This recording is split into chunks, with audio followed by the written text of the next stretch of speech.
ভাইয়া, আপনার এই নাম্বারে আমার 20 টাকা চলে গেছে। প্লিজ প্লিজ, আমার এখনই খুবই দরকার, যদি দিয়ে দিতেন। কাব্য নিজের ফোনটা হাতে তুলে নিয়ে অনেকটা অবাক হয়ে গেল। তার ফোনে এই মেসেজটা দেখে একটা অপরিচিত নাম্বার থেকে এই মেসেজটা এসেছে, সাথে এত মিসড কল। অবশ্য 1 ঘন্টা আগে মেসেজ আর কল এসেছিল, তখন কাব্য বোর্ড মিটিংয়ে ছিল। কাব্য মনে মনে হাসলো, এমন কেউ করে 20 টাকার জন্য? নিশ্চয়ই কোনো বাচ্চা হবে। কাব্য অপরিচিত নাম্বারটাও ফোন দিল। রিং হওয়ার সাথে সাথে ফোনটা কেউ রিসিভ করলো, জানি কেউ অধীর আগ্রহ নিয়ে বসেছিল এই ফোনের অপেক্ষায়। কাব্য হ্যালো বলার আগেই অপর পাশ থেকে একটি মেয়েলি কণ্ঠ ভেসে আসলো। তার কণ্ঠের সুরটা এত শ্রুতি মধুর যে কেউই তার কথা শুনে না দেখে প্রেমে পড়ে যাবে। মেয়েটি অনেকক্ষণ থেকে হ্যালো হ্যালো করে যাচ্ছে, কিন্তু কাব্যর কোনো রেসপন্স পাচ্ছে না। এই প্রথম কোনো মেয়ের কিছু একটা তার ভালো লাগলো। জি বলুন। আসলে ভাইয়া, আপনার ফোনে না আমার 20 টাকা চলে গেছে। আমার এক্ষুনি খুবই দরকার টাকাটা, যদি ফেরত বলতে লোড দিয়ে দিতেন। জি, 20 টাকা লোড দেওয়া আমার কাছে কোনো বড় কথা না, কিন্তু আপনি মাত্র 20 টাকার জন্য একটা অচেনা অজানা নাম্বারে মিস কল দিয়েছেন এতবার। মাত্র? আপনার কাছে মাত্র হয়েছে? আপনি জানেন 20 টাকা দিয়ে কি কি হয়? না, জানি না কি কি হয়, বলুন তো। ফেসবুক এমবির প্যাক কিনা যায়, আর 25 মিনিটও তো কেনা যায়। ও আচ্ছা আচ্ছা, আপনার 20 টাকা এত জরুরি? এই কিছুক্ষণ আগে না বললেন আমার কাছে 20 টাকা দেওয়া কোনো ব্যাপার না, আর এখন অন্য কথা বলছেন। হো, বুঝেছি। কি বুঝলেন? আপনি ওই টাইপের ছেলে। কোন টাইপের? আপনি আসলে একটা ছ্যাঁচড়া ছেলে। কি? আপনি আমায় কি বললেন? শোনেননি? আমি আপনাকে ছ্যাঁচড়া বলেছি, ছ্যাঁচড়া। এই মেয়ে, আপনি বাড়াবাড়ি করছেন এবার। আই ছেলে, আপনি বাড়াবাড়ি দেখলেন কি? আমি যদি আমার 20 টাকা না পাই? কি করবেন আপনি? কেস করবেন? হাইকোর্টে আপিল করবেন? করবেন কি? এত কিছুই কখন করতে চাইলাম শুনি? তো কি করবেন? আমি যদি আমার 20 টাকা না পাই তো? কি তো করছেন? যান, আমি আপনার 20 টাকা দিব না। কি করবেন করুন। আমি আপনাকে অভিশাপ দিব। হোয়াট? কি দিবেন? আরে মশাই, অভিশাপ দেব। ওহ ও, আমি তো ভয় পেয়ে গেলাম। আপনি মজা করছেন তো? আজকের পর থেকে আপনার জীবনে শান্তি খুঁজে পাবেন না। শান্তির মা আপনাকে ডিভোর্স দিয়ে চলে যাবে, আর আসবে না, মাথায় রাখবেন। কাব্য ভাবছে কি অদ্ভুত রে বাবা, কে না কে আমায় অভিশাপ দিচ্ছে। কি বোকা বোকা কথা। কণ্ঠ শুনে যেমন কেউ প্রেমে পড়ে যাবে, তেমনি কথা শুনে ব্রেকআপ করে। দেখ, দিনটাই খারাপ। অফিস থেকে বাসায় ফিরতে কাব্যর বোন বলতে লাগলো, ভাইয়া, আজ তোর হবে। কি হবে রে? আজ পাত্রে দেখতে যাওয়ার কথা ছিল, আর তুই প্রতিবারের মতো এবারও ভুলে গেছিস। উফ, একটু মনে ছিল না। মা কোথায়? নিজের ঘরে সেজে গুজে বসে আছে। যা না, যা। এই চুপ কর তুই। আগে তোর বিয়ের ব্যবস্থা করতে হবে, বুঝলি? এইসব বলে লাভ নেই। আগে তোর গলায় পড়বে ফাঁসির ফান্দা। নেহা, তোকে আমি। কাব্যর রাগ দেখে নেহা দৌড়ে পালালো। কাব্য নিজের রুমে গিয়ে ফ্রেশ হয়ে তার মা সালেহা বেগমের রুমে গেল। সালেহা বেগম মাথায় হাত দিয়ে ইজি চেয়ারে বসে আছে। সালেহা বেগমকে এমন দেখে কাব্য ভাবছে, হইছে, কাব্য আজ তোর 12টা বাজবেই। মা, আসবো? সালেহা বেগম কাব্যর কথা শুনে চুপ করে আছে। কাব্য আস্তে আস্তে এসে মায়ের কাছে বসলো, তার হাত ধরে বলল, মা তুমি জানো তো আমি কোম্পানির এমডি, আমায় কতটা কাজ করতে হয়। সবকিছুই মাঝে মনে ছিল না, তুমি রাগ করো না। কাব্য, আমার কথা তুই শুনবি। আমি কি তোমার কথা শুনি না মা? আজ যে মেয়েটাকে দেখতে যাব, তুই তাকে আমার ঘরের বউ করে নিয়ে আসবি। আমি তো দেখিনি না দেখে। থাম। এর মানে আমার মতামতের কোনো গুরুত্ব নেই তোর কাছে। হ্যাঁ, আমি ভুলে গিয়েছিলাম, চৌধুরী গ্রুপের এমডি তুই অনেক বড় হয়ে গেছিস। তাই এখন আর তোর মা কথার গুরুত্ব তোর কাছে থাকবেই বা কেন? মা, এমন না, ঠিক আছে মা, তুমি যদি বলো আমায় ওই মেয়েটাকে বিয়ে করব, তো ঠিক আছে। ওই মেয়ে হবে কাব্য চৌধুরীর বউ, এই চৌধুরী বাড়ির পুত্রবধূ। সত্যি বলছিস তো? হ্যাঁ, এটা তোমার ছেলের ওয়াদা। সালে বেগম অনেক খুশি, তার ছেলে তাকে এত বড় একটা কথা দিয়েছে। কাব্যর মা মিস সালেহা বেগম কাব্যকে বারবার করে বলছে, এই নে, এটা মেয়ের নাম্বার। এই যুগের ছেলে মেয়ে তোরা একটু বিয়ের আগে কথাবার্তা বলে নিবি, তাই ভালো। মা, যাচ্ছি তো দেখতে, তাতে হবে? আরে দেখা দেখি তো ফ্যামিলির মধ্যে হবে, তারপর ও তোর একটা আলাদাভাবে দেখার দরকার আছে না? না মা, আলাদাভাবে কি দেখা যাচ্ছে? সালেহা বেগম কথা বলে যাচ্ছে আর কাব্য ড্রাইভ করছে আর তার মা সাথে কথা বলছে। আমি বুঝেছি তোকে বিয়ে করতে হবে না। আমার পছন্দ করা মেয়েকে তুই গাড়ি ঘোড়া। আবার কি হলো মা? তুই যেভাবে বলছিস তাতে মনে হয় আমি তোর উপর সব চাপিয়ে দিচ্ছি। আমি খারাপ মা হতে চাই না। তুমি খারাপ মা, সেটাকে আমি বলেছি? আচ্ছা, ফোন নাম্বারটা নিয়ে ঝামেলা তাই তো? নেহা, মার ফোন থেকে নাম্বারটা আমার ফোনে দে তো। নেহা কাব্যর ফোনে নাম্বারটা মেসেজ করে দিয়ে দিল। সালেহা বেগমের দেওয়া সময় থেকে একটু লেটে এসে তারা পৌঁছালো। পাত্রীর বাবা নিত্যন্ত শান্ত প্রকৃতির মানুষ দেখা বোঝা যায়। অনেকটা নির্জীবী প্রকৃতির প্রয়োজন ব্যতীত কথা বলেন না। প্রয়োজনের কথা বলছেন।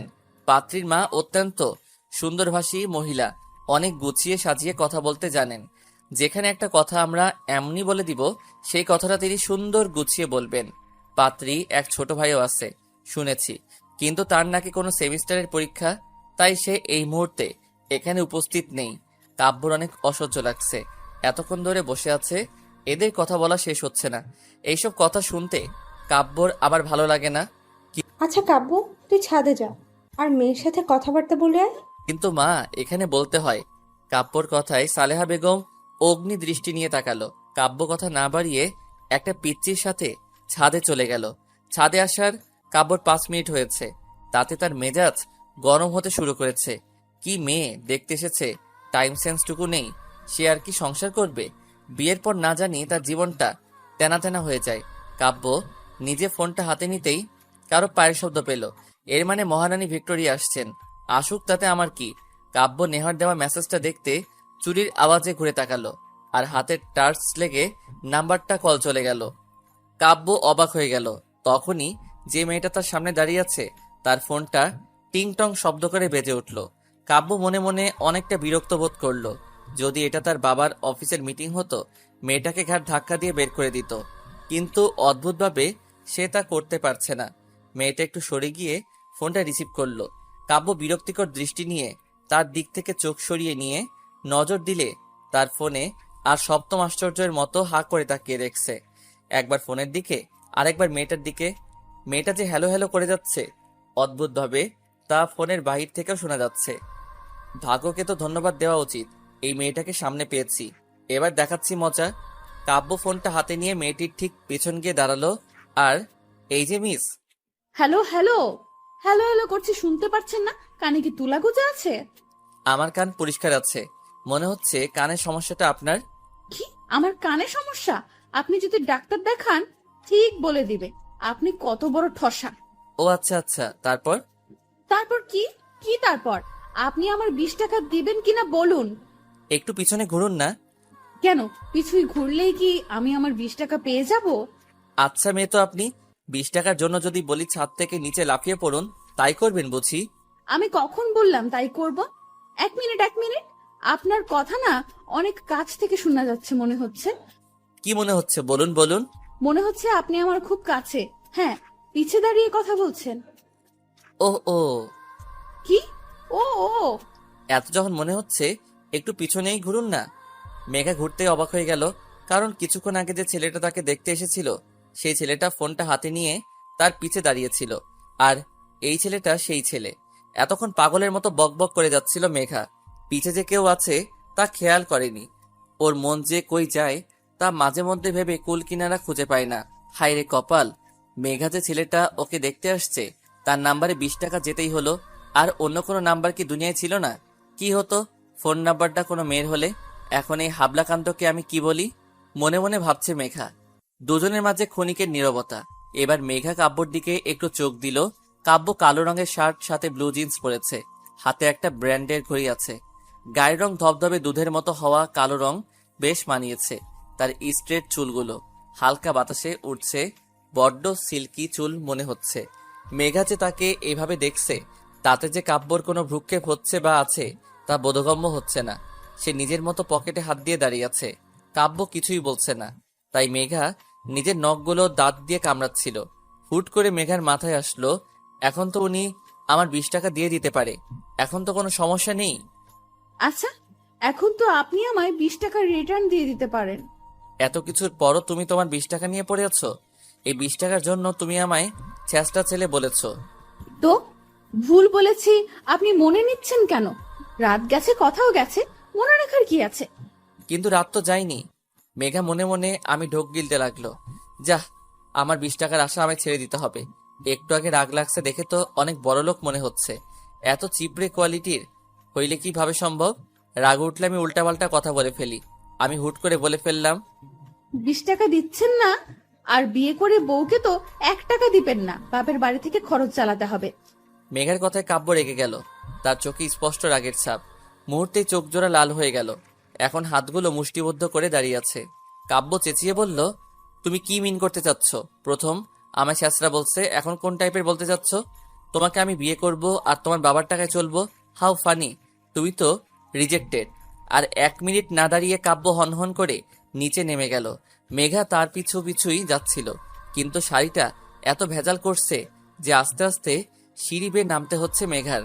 মা, এখানে আর 1 মুহূর্ত না, এখনই চলো। কাব্যর কথায় কাব্যর মা অবাক হয়ে গেলেন।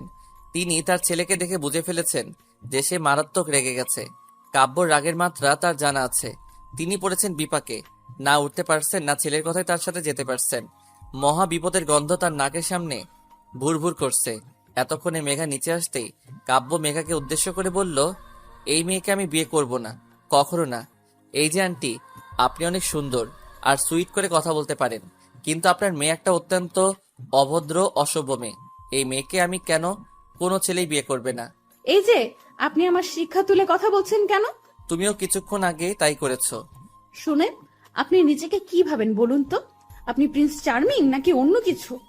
তুমি কি নিজেকে রানী ভিক্টোরিয়া না মোনালিসা মনে করো? আমার বিয়ে হোক না হোক, আমি তো আপনাকে বিয়ে করব না। তোমায় আমি আগেই রিজেক্টেড করে দিছি, তাই কথা বলার কোনো মানেই হয় না। কাব্য চলে গেল ও মেঘা চলে গেল। দুজন দুজনের বিপরীত মুখে চলে গেল। কাব্য নিজের রুমে আরাম করে শুয়ে আছে আর ফোনে গেম খেলছে। কাব্যর বোন এসে মুখ ফুলিয়ে বলল, ভাইয়া, এটা একদম ঠিক হলো না। কোনটা? তাড়াতাড়ি ভুলে গেলেই। তুই কি বলতে চাস ক্লিয়ার করে বল, না হয় গেট লস।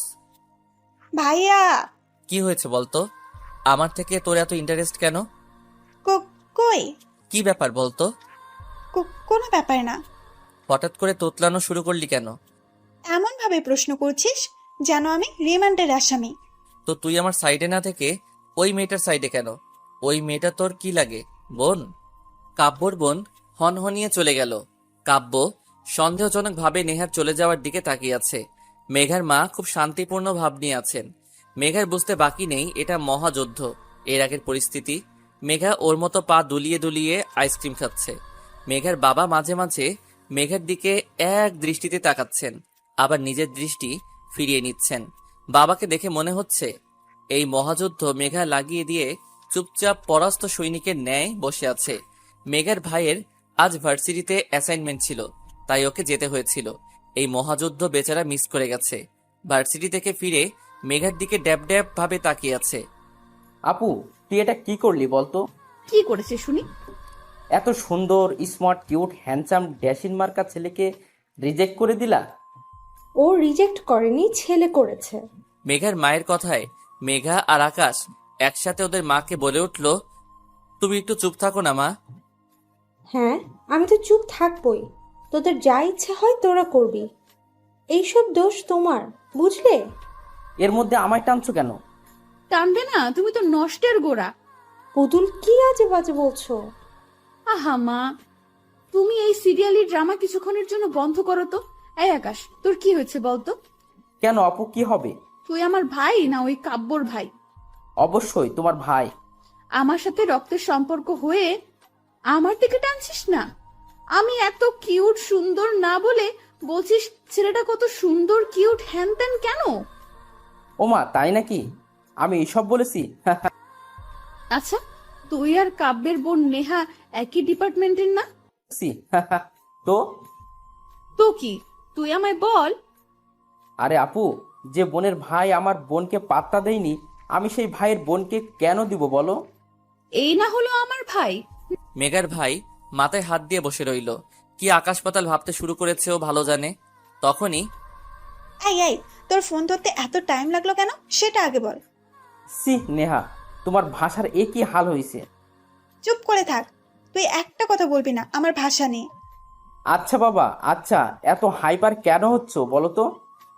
কেন হচ্ছি তোমায় বলতে হবে? তুমি বুঝতে পারছো না? ও, তোমার ভাইয়া আমার বোনকে রিজেক্ট করেছে, সেজন্য তুমি হাইপার হচ্ছ? কেন, আমি তো আর তোমায় রিজেক্ট করিনি। মিসকা শৈতানের মতো কথা বলা বন্ধ করো। তুমি জানো আমি কত ছলে বলে কৌশলে মায়ের কানে মেঘা আপুর কথাটা তুলেছিলাম। নেহা আন্টি কিন্তু আগে থেকে মেঘা আপুকে মারাত্মকভাবে পছন্দ করতেন, তুমি শুধু হওয়া কাজটাকে করে দিয়েছো।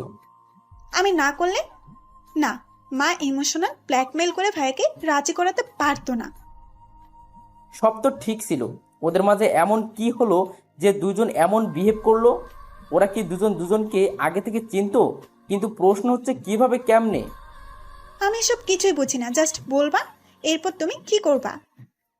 শোনো আপু, আর ভাইয়াকে এক করার জন্য যদি আমাদের করোনা ভাইরাসের মেডিসিনও আবিষ্কার করতে হয়, তাও আমরা করতে কিছুই হব না। এর মধ্যে করোনা ভাইরাসের মেডিসিন আসছে বা কোথা থেকে? ওরে আমার মাথা মোটা, চুপচাপ প্ল্যানটা শোনো। এটা এবার একটা কাজে দিবে তো? দিবে মানে 100% দিবে। আচ্ছা দেখে নিব, শুনে এখন ফোন রাখছি আমি। নেহা ফোন রাখতেই আকাশ হাঁপ ছেড়ে বাঁচল। হাত পা মেলে চিত হয়ে বিছানায় শুয়ে পড়ল। নেহার সাথে তার 2 বছরের সম্পর্ক। অনেক বেশি ভালোবাসে মেয়েটা, কিন্তু তাকে পাওয়ার জন্য হয়তো একটু বাড়াবাড়ি টাইপের কিছুই করছে। কিন্তু এটা না হলে নেহার সাথে ওর একসাথে থাকা আর হবে না। কবি বলেছেন ভালোবাসায় সব ঠিক।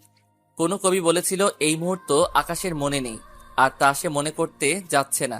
এখন তার একটা মিশন, কাব্য মেঘার বিয়ে দেওয়া। অনেকক্ষণ ধরে আকাশ মেঘার সামনে বসে আছে, কিছুই বলছে না। মেঘা ভ্রু কুচকে আকাশের দিকে তাকিয়ে ভাবছে আসলে ওর মতলবটা কি। আপু আসলে আমি তখন তোর সাইড নেইনি, তোর অনেক খারাপ লেগেছে। লেগেছে তো। আচ্ছা আপু, তুই এসব বিয়ে টিয়ে বাদ, তোকে ওইসব করতে হবে না। তুই এর থেকে এক কাজ কর, তুই তো একটা প্রজেক্ট ফাইল নিয়ে কাজ করছিস। একটা কোম্পানি আছে সব থেকে নাম করা আর মার্কেটে নাম্বার 1 কোম্পানি। এই কোম্পানিতে প্রথম একটা ধাপ আছে, এরা বিলিয়ার্ড, যাদের প্রজেক্টটা নতুন কিছুই দিতে পারবে তাদের সাথে কোম্পানি 15 দিনের একটা ডিল করবে। এই 15 দিন তুই কাজটা করে দেখ, আমার মনে হয় ইউ ক্যান ডু ইট। তোর আইডিয়াটা আমার ভালো লেগেছে। আর তাছাড়া এই প্রজেক্টটা নিয়ে অনেক বেশি মাথা ঘামিয়েছি। এমন একটা সুযোগ সত্যি হাতছাড়া করা যায় না। বাহ, আমি কি এমনি বলি, আমার আপু কোটিতে একটা। একটা কথা এখনো বুঝতে পারছি না, তুই এত এত এইসব বিষয়ে হুট করে আগ্রহ প্রকাশ করছিস। আপু, ক্রাইম পেট্রোল দেখো, ভালো কথা, কিন্তু তা থেকে ভালো কিছু শেখো। অহেতুক নিষ্পাপ বাচ্চার উপর দোষ লাগাবি না বলে দিলাম। আচ্ছা, তোকে রাখতে হবে না, আমায় কাল অফিসের অ্যাড্রেসটা দিয়ে দিস। এখনই নিয়ে নে। এত তাড়াহুড়ো কেন করছিস বলতো? তোর ভাবসাব দেখে মনে হচ্ছে আমি আজই এই মুহূর্তে অফিস গেলে তুই 2-3 বার লুঙ্গি ড্যান্স দিবি। তুমি অফিস গেলে বেতন তো পাবা, সেটা তোমার বেশি লাভ হবে, তাই খুশি ধরছে না আর। বাহ ভাই, তুই তো দেখি শুধু ভবিষ্যৎ না, ভবিষ্যতের ভবিষ্যৎ ভেবে রেখেছিস। আচ্ছা যাও, তুমি আমায় সন্দেহ করছো, জানি আমি তোমায় কোনো না বিপদে ফেলবো। আচ্ছা আচ্ছা, আর মুখ ফুলাতে হবে না। আমি কাল কখন যাব সেটা বল। সকাল 10টার আগে গেলে হবে। আচ্ছা ঠিক আছে, এখন তুই ফোট এখান থেকে। আপু, উপকারী উপকার তো স্বীকার কর। তুই যাবি কিনা? আকাশ উঠে চলে গেল। তার মুখে বিজয়ের হাসি। এবার শুধু সব ঠিকঠাকভাবে হলেই বাঁচা যায়। আকাশটার মাথায় যে কি চলছে তা মেঘা কিছুতেই বুঝতে পারছে না। যাই হোক, মেঘা বেশি ভাবছে। ফোনের ডাটা অন ছিল। ক্রিং করে মেসেজ টোন বেজে উঠল। নিস্তব্ধতায় কেরা এই রাতে কোনো শব্দে হুট করে বুকের ভিতরটা কেঁপে উঠল মেঘার। কি নিষ্ঠুর ফোন রে বাবা, রাতের নীরবতাকে কিভাবে ক্ষত বিক্ষত করছে তার বিভৎসতায়। ফোনটা হাতে নিয়ে মেঘা দেখল ওকে ইমোতে কেউ একটা মেসেজ দিয়েছে।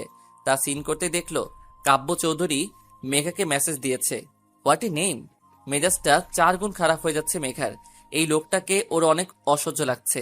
মাঝে মধ্যে ইচ্ছে হচ্ছে তাকে টুকরো টুকরো করে চিল শকুন দিয়ে খাওয়াই দেই। আপনার কি সমস্যা? আমার নাম কি হয় হোক, কোনো সমস্যা নেই, শুধু বেমানান রকম কিছুই ফেল হচ্ছে। আপনার ফিল আপনার বুক পকেটে ভরে রাখুন ওকে। তা না হয় রাখবো, কিন্তু কি বলতো, মেঘা নামটা কত কিউট, কিন্তু তোমায় তো নামটার সাথে খাপ খাওয়াতে পারছি না। আফসোস। আপনাকে কেউ বলেছে খাপ খাওয়াতে? আর আপনি কি বলতে চান? আমার নাম কিউট? আমি কিউট না? বাহ, এতক্ষণে তুমি একটা সঠিক কথা বলেছো। আপনি কিন্তু বেশি বাড়াবাড়ি করছেন। আপনাকে আমি অনেক অনেক। অভিশাপ দিবা? হ্যাঁ, পারলে তাই দিব। শুনুন, হ্যাঁ, শোনাও। আপনার না বিয়ে হবে না, হলেও বিয়ে করা বউ টিকবে না, টিকলেও আপনার বাচ্চা কাচ্চা হবে না, আর হলেও সে মানুষ হবে না, আপনার মতো শয়তানের হাড্ডি হবে। Wow, so cute. মানে? এত কিউট কিউট অভিশাপ দিতে থাকো, ঠিক আছে? আপনি আমার সাথে মজা করছেন? আজকের জন্য এতটুকু এন্টারটেইনমেন্ট যথেষ্ট, বেশি হলে আবার হজম হবে না। ভালো থাকো, বাই। নিতে পারছে না মেঘা, ফোনের ডাটাটা অফ করে ফোনটা রেখে দিল। আর ভাবতে থাকলো, শয়তান বেটা, আমায় এইভাবে বললি তো তোর জীবন তেজপাতা হয়ে যাবে। এমন মেয়ের পাল্লায় পড়বি না যে নিজের জীবনটা শেষ হয়ে যাবে। সকাল 10টা। মা, 10টা বেজে গেছে। তোমার জন্য আমার লেট হচ্ছে। প্রথম দিন যাচ্ছি, আমায় তো ওরা নিবে না, উল্টা ঘাট ধরে বের করে না দেয়। কতবার বললাম একটু আগে ডেকে দিও, ডেকে দিও। কে শোনে কার কথা? এই, মেজাজটা কম করতে শিখতো। তাড়াহুড়ো করিস না, সাবধানে যা। এই আপু, তোকে বলেছিলাম 10টায় পৌঁছতে হবে, আর তুই 10টায় বের হচ্ছিস। শোনো, আমার উঠতে লেট হয়েছে, এটা আমি কি করব? মা তো আমাদের দেরি করে ডাক দিয়েছে। আচ্ছা, বাসায় এসে কথা বলিস, এখন দৌড় লাগাতো। শোনো আকাশ, আমি ম্যারাথনের দৌড় রেসার না যে দৌড় লাগাবো। আপু, এই কচ্ছপি কন্ডিশন দেখলে তো তোকে রিজেক্ট করে দিবে বল। আই খবরদার, এই রিজেকশন করার কথা আমার সামনে বলবি না। তাহলে যা, আমি যাবই না। আচ্ছা বাবা, আচ্ছা, সরি, আর বলবো না, তুমি যাও এখন। মা, আমি আসছি। বেরিয়ে পড়লো মেঘা। নতুন জায়গা আর ফার্স্ট ডে মেঘা লেট। বাহ, সময়ের কি মূল্যায়নও না আমি করেছি। আমার প্রজেক্ট তাদের পছন্দ হবে কিনা জানি না, কিন্তু আমার টাইম সেন্স দেখে নির্ঘাত বুঝে যাবে আমি সময়ের মূল্যায়ন করতে জানি না। আমার ট্যালেন্ট কম না তা দেখাতে কিছুতেই পিছুই হটবো না, এসব ভাবছে মেঘা। অফিস পৌঁছাতে পৌঁছাতে মেঘলার আরো 25 মিনিট লেগে গেল। অফিসের ওয়েটিং রুমে বসে হাত ঘড়ির দিকে তাকাতেই দেখে 10টা 30 বেজে গেছে প্রায়। মেঘা কোনো জায়গায় চুপচাপ বসে থাকতে পারে না। অফিসের পিয়নটা সে কখন বসিয়ে রেখে চলে গেছে।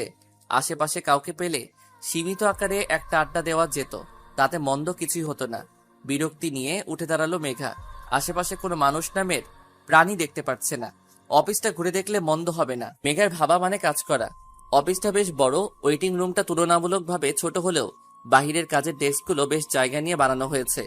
একটু জিনিসের দিকে চোখ যেতেই মনটা উৎফুল্লতায় নেচে উঠল মেঘার। ওর ঠিক বাঁ পাশে একটা অ্যাকোরিয়াম। মেঘা অ্যাকোরিয়ামটার পাশে গিয়ে দাঁড়ালো। মাছের বাচ্চা কাচ্চাগুলো কি সুন্দর এই সচ্ছল পানির মধ্যে ঘুরে বেড়াচ্ছে। এই মাছগুলো এমন ছোট ছোট প্রজাতির, তাহলে এদের বাচ্চা কি এদের মতো ছোট ছোট হয়? ভাবলেশীন ভাবনায় ডুবে গেল মেঘা। হুট করে পিছু ঘুরতে কারোর সাথে ধাক্কা খেলো। মনে হলো কোনো খাম্বার সাথে বড়সড় ধাক্কা খেয়েছে। মেঘা টাল সামলাতে না পেরে পড়ে যেতে লাগলে কেউ একজন মেঘার কোমর ধরে নিজের বুকের মাঝে নিয়ে ফেললো। তার হার্টবিট এর দুকদুকানি স্পষ্টভাবে শুনতে পারছি। মেঘা তার ছোঁয়ায় মেঘার শরীর শিহরিত হতে লাগলো। হিম ঠান্ডা বয়ে চলেছে। ব্যাপারটা লজ্জাজনক ভাবতে তাকে ধাক্কা দিয়ে সরিয়ে দিল। মেঘার ধাক্কায় সে শুধু এক পা পিছাচ্ছিল। লোকটির দিকে তাকাতেই মেঘার চোখ চরক গাছে। আরে কাব্যের বাচ্চা, কাব্য এখানে কি করে? যদিও কথাটা মনে মনে বলল মেঘা। এই মেয়ে, তোমার সমস্যা কি?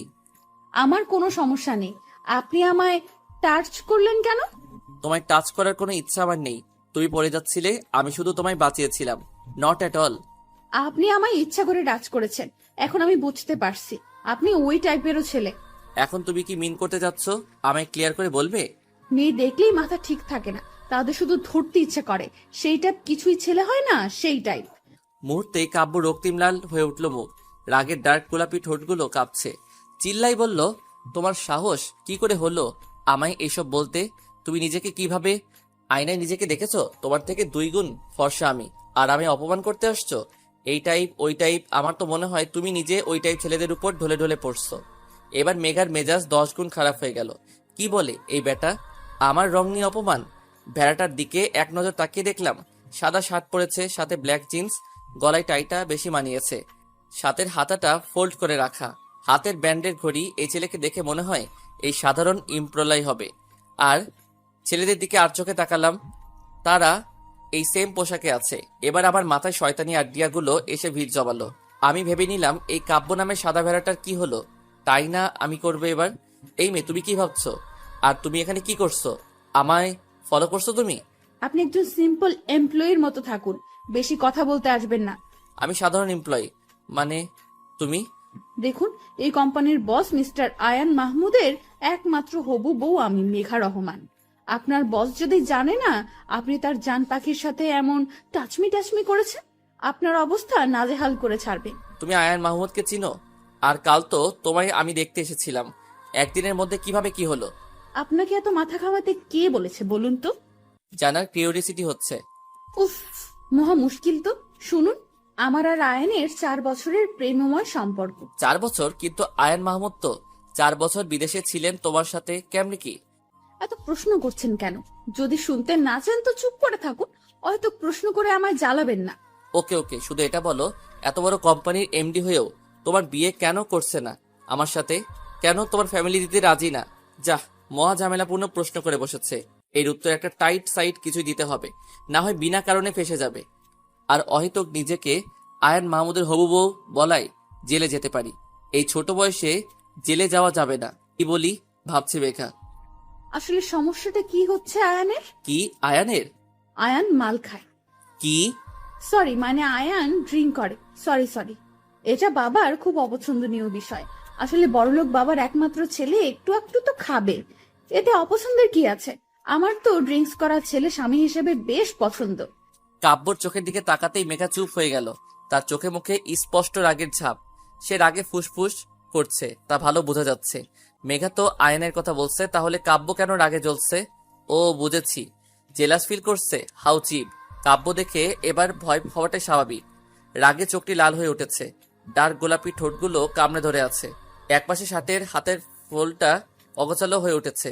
সেদিকে ব্রুকেপ না দিয়ে কাব্য 1 পা 2 পা করে মেঘার দিকে এগিয়ে যেতে লাগলো। অদ্ভুতভাবে মেঘার ভয় লাগছে। কাব্যকে সে ভয়ে কুকিয়েছে। কাব্য এগিয়ে আসছে আর মেঘা মাথা নিচু করে পিছিয়ে যাচ্ছে। মেঘার পিঠ ঠেকে গেল দেয়ালে। এই পাশ ওই পাশ তাকাতে কাব্য ঠিক ওর সামনে এসে দাঁড়ালো। কাব্য এক হাত পকেটে রেখে অন্য হাত দেয়ালে রেখে বাঁকা হয়ে মেঘার দিকে ঝুঁকে দাঁড়ালো। অনেক কাছে থাকা সত্ত্বেও কাব্য মেঘাকে টাচ করেনি, আর তার খুব কাছে শুধু দাঁড়িয়ে আছে। মেঘার ভয় যায় অবস্থা। দৌড়ে পালানোর সুযোগ পেলে হয়তো ম্যারাথন রেসারকেও হার মানাবে। মিস মেঘা, জি। তুমি কি বলছিলে জানো? উম, কই কি বলেছি? কিছুই বলিনি তো। কিছুই বলনি মেঘা? কাব্যর মেঘার ফেসটা দেখতে অনেক ভালো লাগছে। ভয়ের ছাপ স্পষ্ট। ভয়ে বাচ্চাদের মতো চোখ বন্ধ করে আছে। কাব্য মেঘার থেকে সরে এসে বলল, তুমি কি বললা মেঘ? আমি কই? তুমি কি বললা মেঘা? তুমি আয়ন মাহমুদের হবু বউ? মেঘা নিশ্চুপ। সব সময় ফাইজলামো করলে যে হয় না তা এখন হাড়ে হাড়ে বুঝতে পারছে সে। এই লাল রাক্ষস আমার সাথে এখনই কি করবে কে জানে। এইসব ভাবছে। মেঘা কাব্যর পাশে একটা ছোটখাটো ড্রেস পরা মেয়ে এসে দাঁড়ালো। অফিসের এমপ্লয়ি। মেঘার মেয়েটাকে দেখে মনে হচ্ছে বড্ড অভাব অনটনের ফলে জামার বাকি অংশ বিক্রি করে দিয়েছে। আহারে বেচারি। কি হয়েছে কাব্য বেবি, এই মেয়েটাকে? ও তিশা, মিট। উনি নাকি আয়ন মাহমুদের হবু বউ। ও মাই গড, সিরিয়াসলি? ওদের হাসাহাসি দেখে মেঘার ইচ্ছে করছে মাটি ফাঁক করে তার মধ্যে ঢুকে যায়। কি দরকার ছিল এমন একটা মিথ্যা বলার? এখন কতটা অপ্রস্তুত ফিল হচ্ছে। মেয়েটি হুট করে মেঘার গাল টিপে ধরলো। এত জোরে ধরলো জানি গালের হাড়গুলো ভেঙে ফেলা তার প্রধান কাজ। এই মেয়ে তোমার খুব শখ না আয়ান মাহমুদের বউ হওয়ার? তোমাকে হওয়াইতাছি। মেয়েটা মেঘাকে ছেড়ে দিয়ে ডাকতে লাগলো। এই রিয়া, রাহেল, দীপ, রায়হান, আদিত্য, তোরা কোথায়? এদিকে আয়। মেয়েটার ডাকে সবাই এখানে জড়ো হয়ে গেল। মেঘা এখনো বুঝতে পারছে না এই আয়ন মাহমুদটাকে। রোগা হ্যাংলা পাতলা একটা ছেলে বলে উঠল, আরে রায়হান, দেখে এই মেয়েটা নাকি আয়ান মাহমুদের বউ। কিছুক্ষণ আগে তো শুধু 2 জন হাসছিল, এখন এরা সবাই মিলে হাসছে। কাব্য পকেটে হাত দিয়ে মেঘাকে বলল, ইউ ফুল, তুমি আদৌ জানো আয়ন মাহমুদকে? মেঘাকে সত্যি জানে না আয়ন মাহমুদকে, তাই হা করে তাকিয়ে থাকা ছাড়া আর কোনো কাজ ওর চোখে পড়ছে না। আমি আয়ন মাহমুদ কাব্য চৌধুরী। আল্লাহ বাঁচালে মেরি জান। এ কি, এর নাম তো কাব্য চৌধুরী, তাহলে রেলগাড়ির মতো এত লম্বা নামটা কই থেকে আসলো? এখন মেঘার কান্না করতে ইচ্ছে হচ্ছে, তাও যে সে কান্না না, মরা কান্না করতে ইচ্ছে হচ্ছে। ফ্লোরে বসে হাত পা ছড়িয়ে কান্না করতে ইচ্ছে করছে। বিড়বিড় করে বলতে লাগলো, তোমার মতো মেয়েরা কেমন হয় জানো মেঘা? প্রথমে বড়লোকের ছেলে দেখো, তাকে নিজের বোকা স্বভাব আর সৌন্দর্য জালে ফাঁসিয়ে ফুসলিয়ে বিয়ে করে নাও, এই তোমার কোয়ালিটি। কাব্যর কথাগুলো মেঘা চুপচাপ শুনে গেল। এমন কথা মেঘা 20 বছরে একবারও শুনেনি। কতটা নোংরা মনের মানসিকতা থাকলে এই কথাটা বলা যায় তা কল্পনা করেও খুঁজে পাচ্ছে না মেঘা। তুমি এই আয়ান মাহমুদ কাব্য চৌধুরীকে এই টাইপ সে টাইপ বলছো। আজ তো আমার মনে হচ্ছে তুমি কোন টাইপের, নাকি তুমি পতিতালয়ের বাসিন্দা অনায়াসে বলে দিতে পারলা। তুমি আয়ান মাহমুদের হবু বউ। কাব্যর কথাগুলো শুনে মেঘা মাথা ঠিক রাখতে পারল না। মেঘের পাশ দিয়ে পিয়নটা যাচ্ছিল কারো জন্য কফি নিয়ে, মাথা নিচু করে যাচ্ছে। তাকে দেখে মনে হয় বৃদ্ধা অভাবের তাড়নায় কাজটা করছে। এই নোংরা কথাগুলো শুনতে হয়তো তারও ভালো লাগছে না। মেঘা কিছুই না ভেবে কফির মগটা তুলে সামনের দিকে ছুঁড়ে মারল। কফির মগটা টাইলস করা মেঝেতে পড়ে ঝনঝন শব্দে ভেঙে গেল। মুহূর্তেই এক বিকট শব্দে মেঘা সামনের দিকে তাকাতেই দেখল কাব্য নিজের হাতে তাকে ফোনটা এক আছাড়ে ছিন্ন বিচ্ছিন্ন করে ফেলল। বিষণ্ণিত হয়ে গেল, কারণ মেঘা কফিটা তাহলে কাব্যর মুখেই ছুঁড়ে মেরেছে। তাই রাগে তিনি তার ফোনটা ভেঙে ফেললেন। মুহূর্তে কাব্য রিয়া নামের মেয়ের হাতে থাকা জুসের বোতলটি এক প্রকার ছিনিয়ে নিয়ে মেঘার সামনে এসে দাঁড়ালো। পুরো জুসের বোতলটা মেঘার মাথায় ঢেলে দিল। তাতেও বোধহয় তার শান্তি হলো না। মেঘার চুলের ঝুঁটি শক্ত করে ধরে ফেলল। মেঘা ব্যথায় কুকিয়ে উঠল। অনেক কষ্টে চোখের পানি ধরে রেখেছে মেঘা। কেউ একজন বলেছে চোখের পানি দুর্বলতার চিহ্ন, আর মেঘা তা কিছুতেই হতে দিতে পারে না।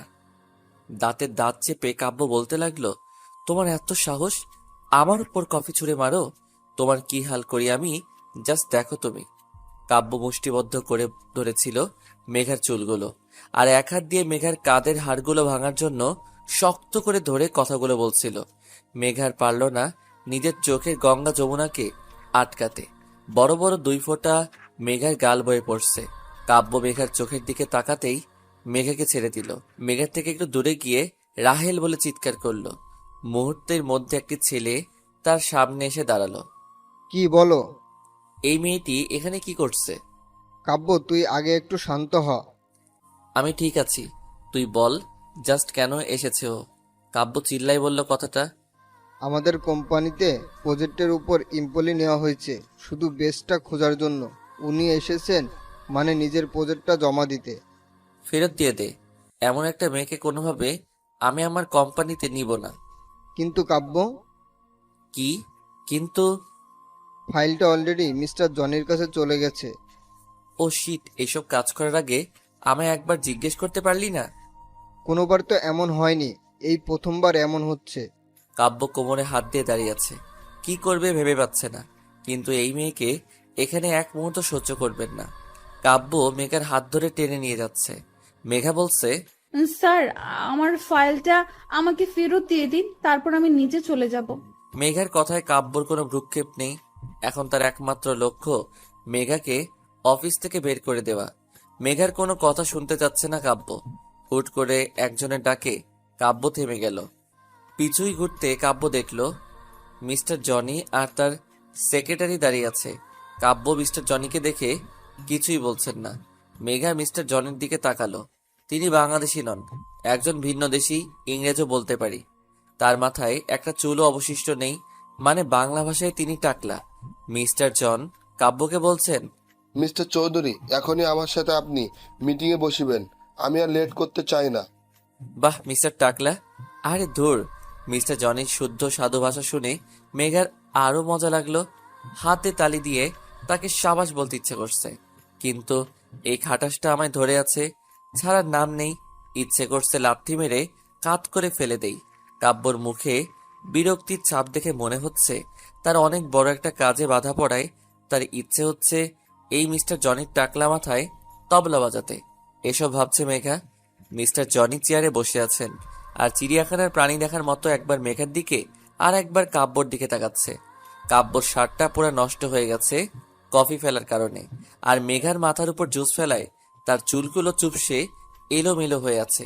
কাব্য নিজের শার্টের হাতাটা ভাঁজ করতে ব্যস্ত, আর মেঘা নিজের চুলগুলো গোছাতে। মিস্টার জনি বলে উঠলেন।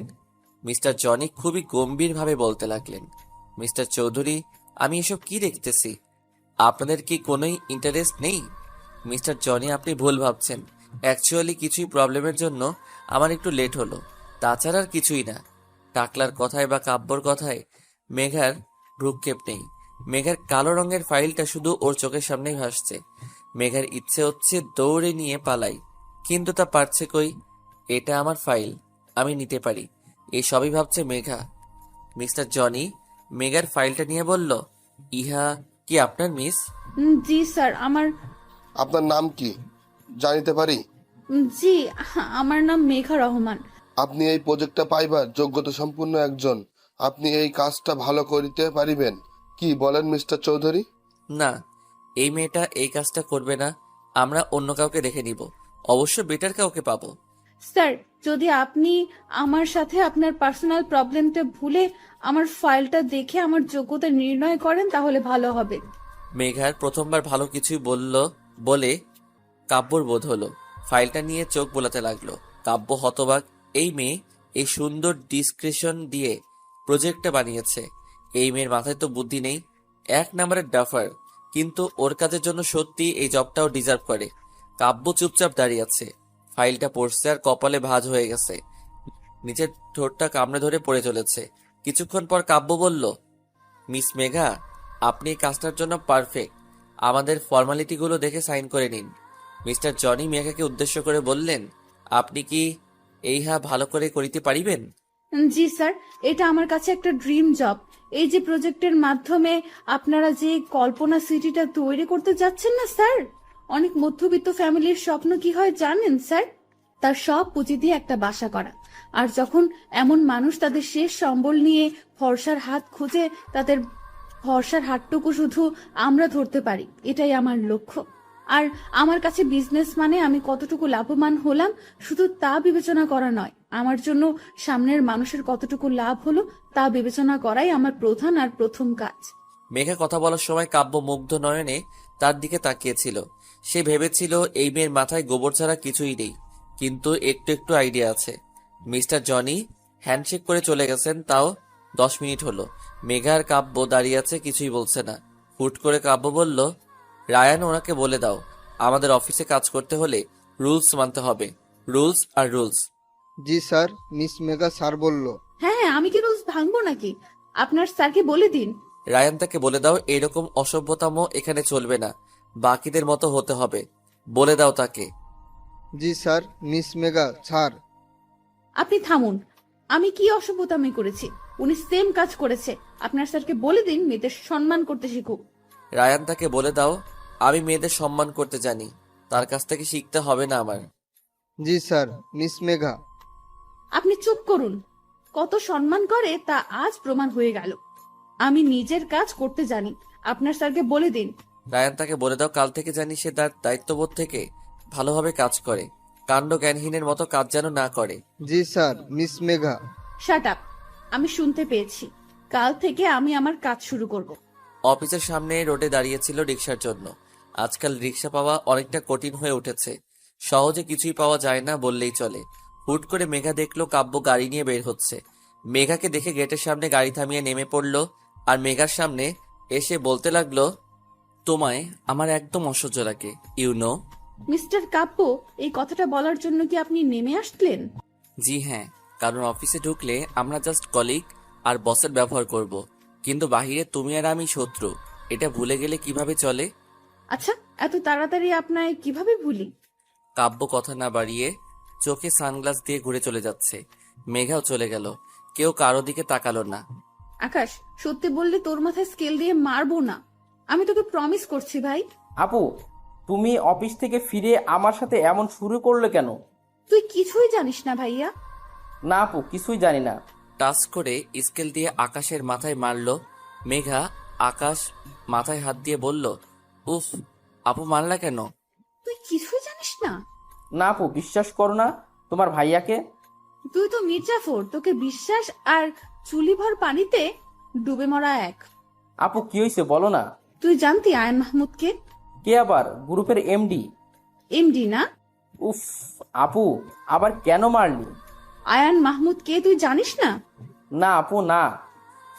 আকাশের মনে কি চলছে আমায় খুঁজে বের করতেই হবে। এভাবেও বলবে না। আমার আজ কাব্যর অফিসে যাওয়া কোনো ইতেফাক হতে পারে না, কিছুই তো রহস্য আছে। এসব মনে মনে ভাবছে মেঘা। অফিস থেকে ফিরে কাব্য সে কখন থেকে ভিডিও গেম খেলছে। নেহা বিরক্তিভাজন নিয়ে বলল, ভাইয়া। কি হয়েছে? চিৎকার করছিস কেন? আমি কি কানে শুনতে পাই না? হ্যাঁ পারো তো, বলো না আজ অফিসে কি হলো? কি হলো মানে?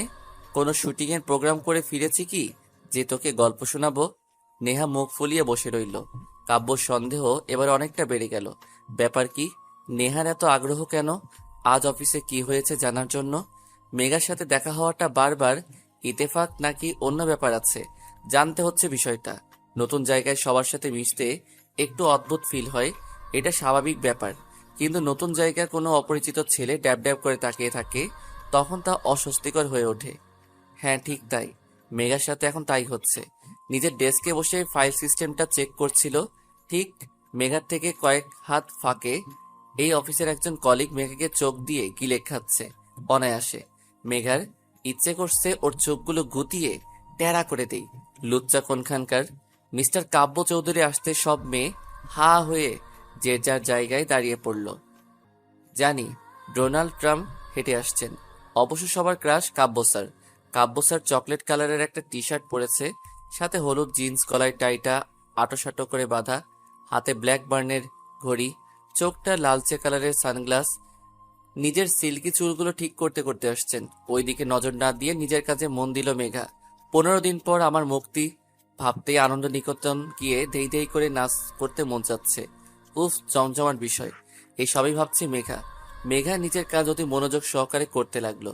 বিপত্তি ঘটল তখন, যখন অফিসের মনিটরটা আর কাজ করছে না। এখনো অনেক কাজ।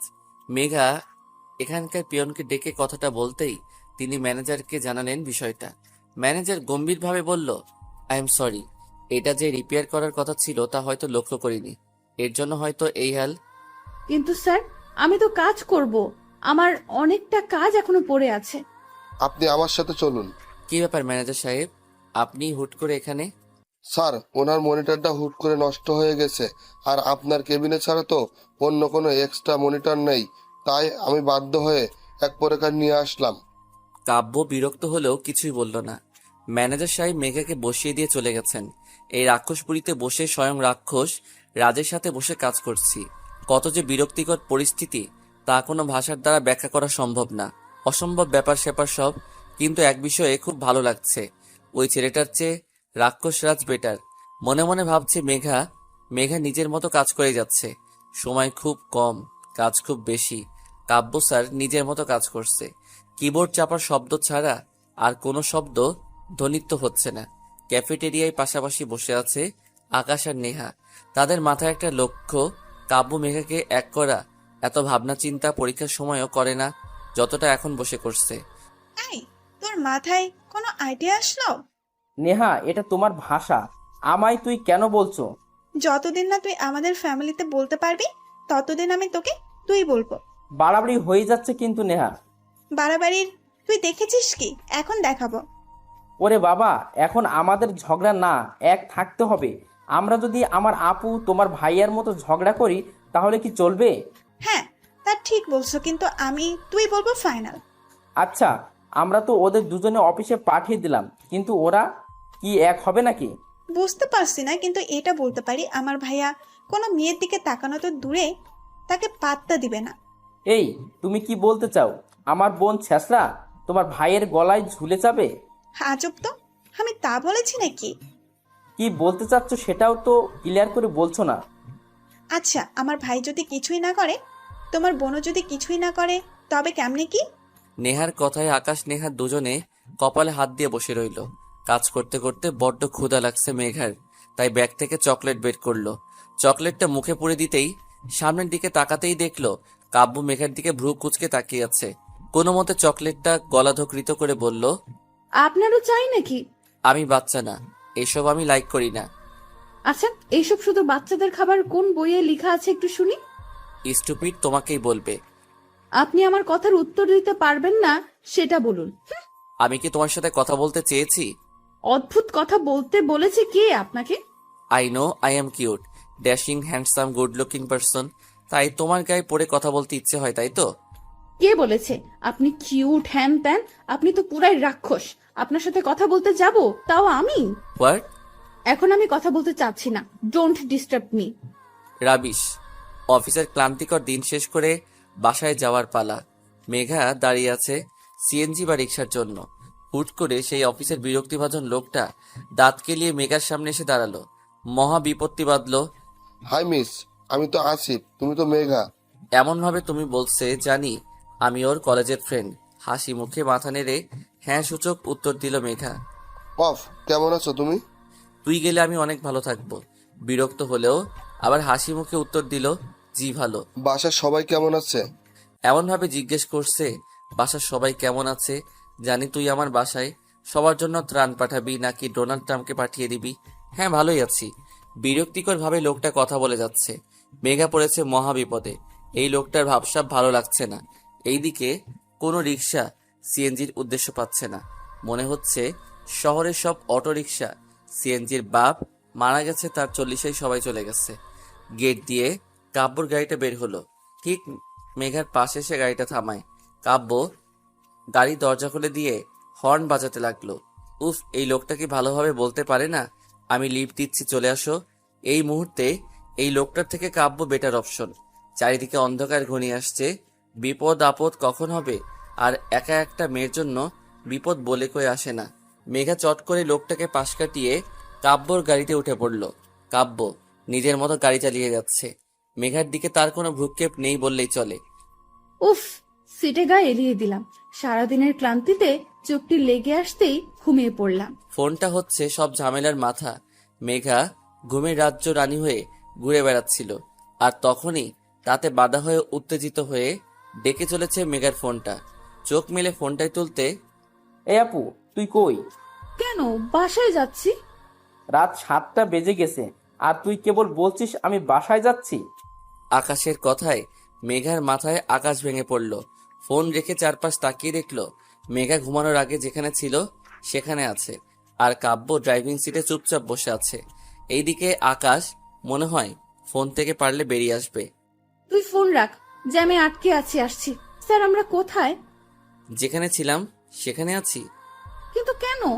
আমি কি তোমার ড্রাইভার যে তুমি ঘুমাবা আর আমি ড্রাইভ করব?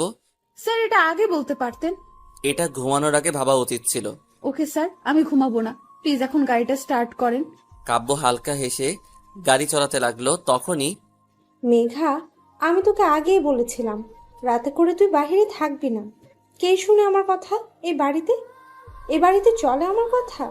মা, আসলে মেঘাকে থামিয়ে দিয়ে মা আবার বলতে লাগলো, দেখ মেঘা, তোর কাজ করার কোনো দরকার নেই। তুই স্ট্রেস কেন নিচ্ছিস? মা, আমার কিছুই হবে না। সারা জীবন কি এইভাবে বসে থাকলে চলবে আমার? মেঘা, যদি এরপর থেকে কোনোদিন তোর রাতে ফিরতে লেট হয় তো তোর কাজ বন্ধ, এটা মাথায় রাখিস। 15 দিনের জন্য হলেও কাজটা আমায় করতে হবে মা। আমি কিছুই জানি না মেঘা। মেঘার মার ভাঙা রেকর্ড শুরু হয়ে গেছে। নন স্টপ চলতে থাকবে। এখন রাতে মেঘার বাবা আসবে, তার সামনে স্টার জলসা সিরিয়াল হবে। উফ, এর বদলে ডিনার শেষ করে ঘুমিয়ে নেই। মেঘা অফিসে মেঘার কাজের আজ 4র্থ দিন। প্রতিটা দিন মেঘাকে এখন কাব্যর কেবিনে বসে কাজ করতে হয়। কাব্যর সাথে মেঘার কাজ বিষয় ছাড়া কোনো কথা হয় না। যদি বা হয় তার শেষ পরিণতি সেই কথা না বলাই হয়। মেঘার সেই দিকে বিশেষ ভ্রুক্ষেপ নেই। এই কাজটা শেষ হলে মেঘা হাঁপ ছেড়ে বাঁচে। মেঘা 1 কাপ কফি নিয়ে কাব্যর কেবিনে আসতে ধাক্কা লেগে কফিগুলো কাব্যর গায়ে পড়ে গেল। জিব্বায় কামড় দিয়ে মেঘা বলল, সরি স্যার, সরি। এই তুমি কি চোখ আকাশে তুলে চলাফেরা করো? এখন আমি কিভাবে যাব মিটিংয়ে? স্যার, সিম্পল বাসায় গিয়ে চেঞ্জ করে তারপর যাবেন। চুপ করো। আমি এত চেষ্টা করি তোমার থেকে দূরে থাকার, সেই দেখুন স্যার, আমি ইচ্ছে করে আপনার সামনে আসিনি। ওহ, আমারই ভুল। আমি তোমার সামনে চলে এসেছি।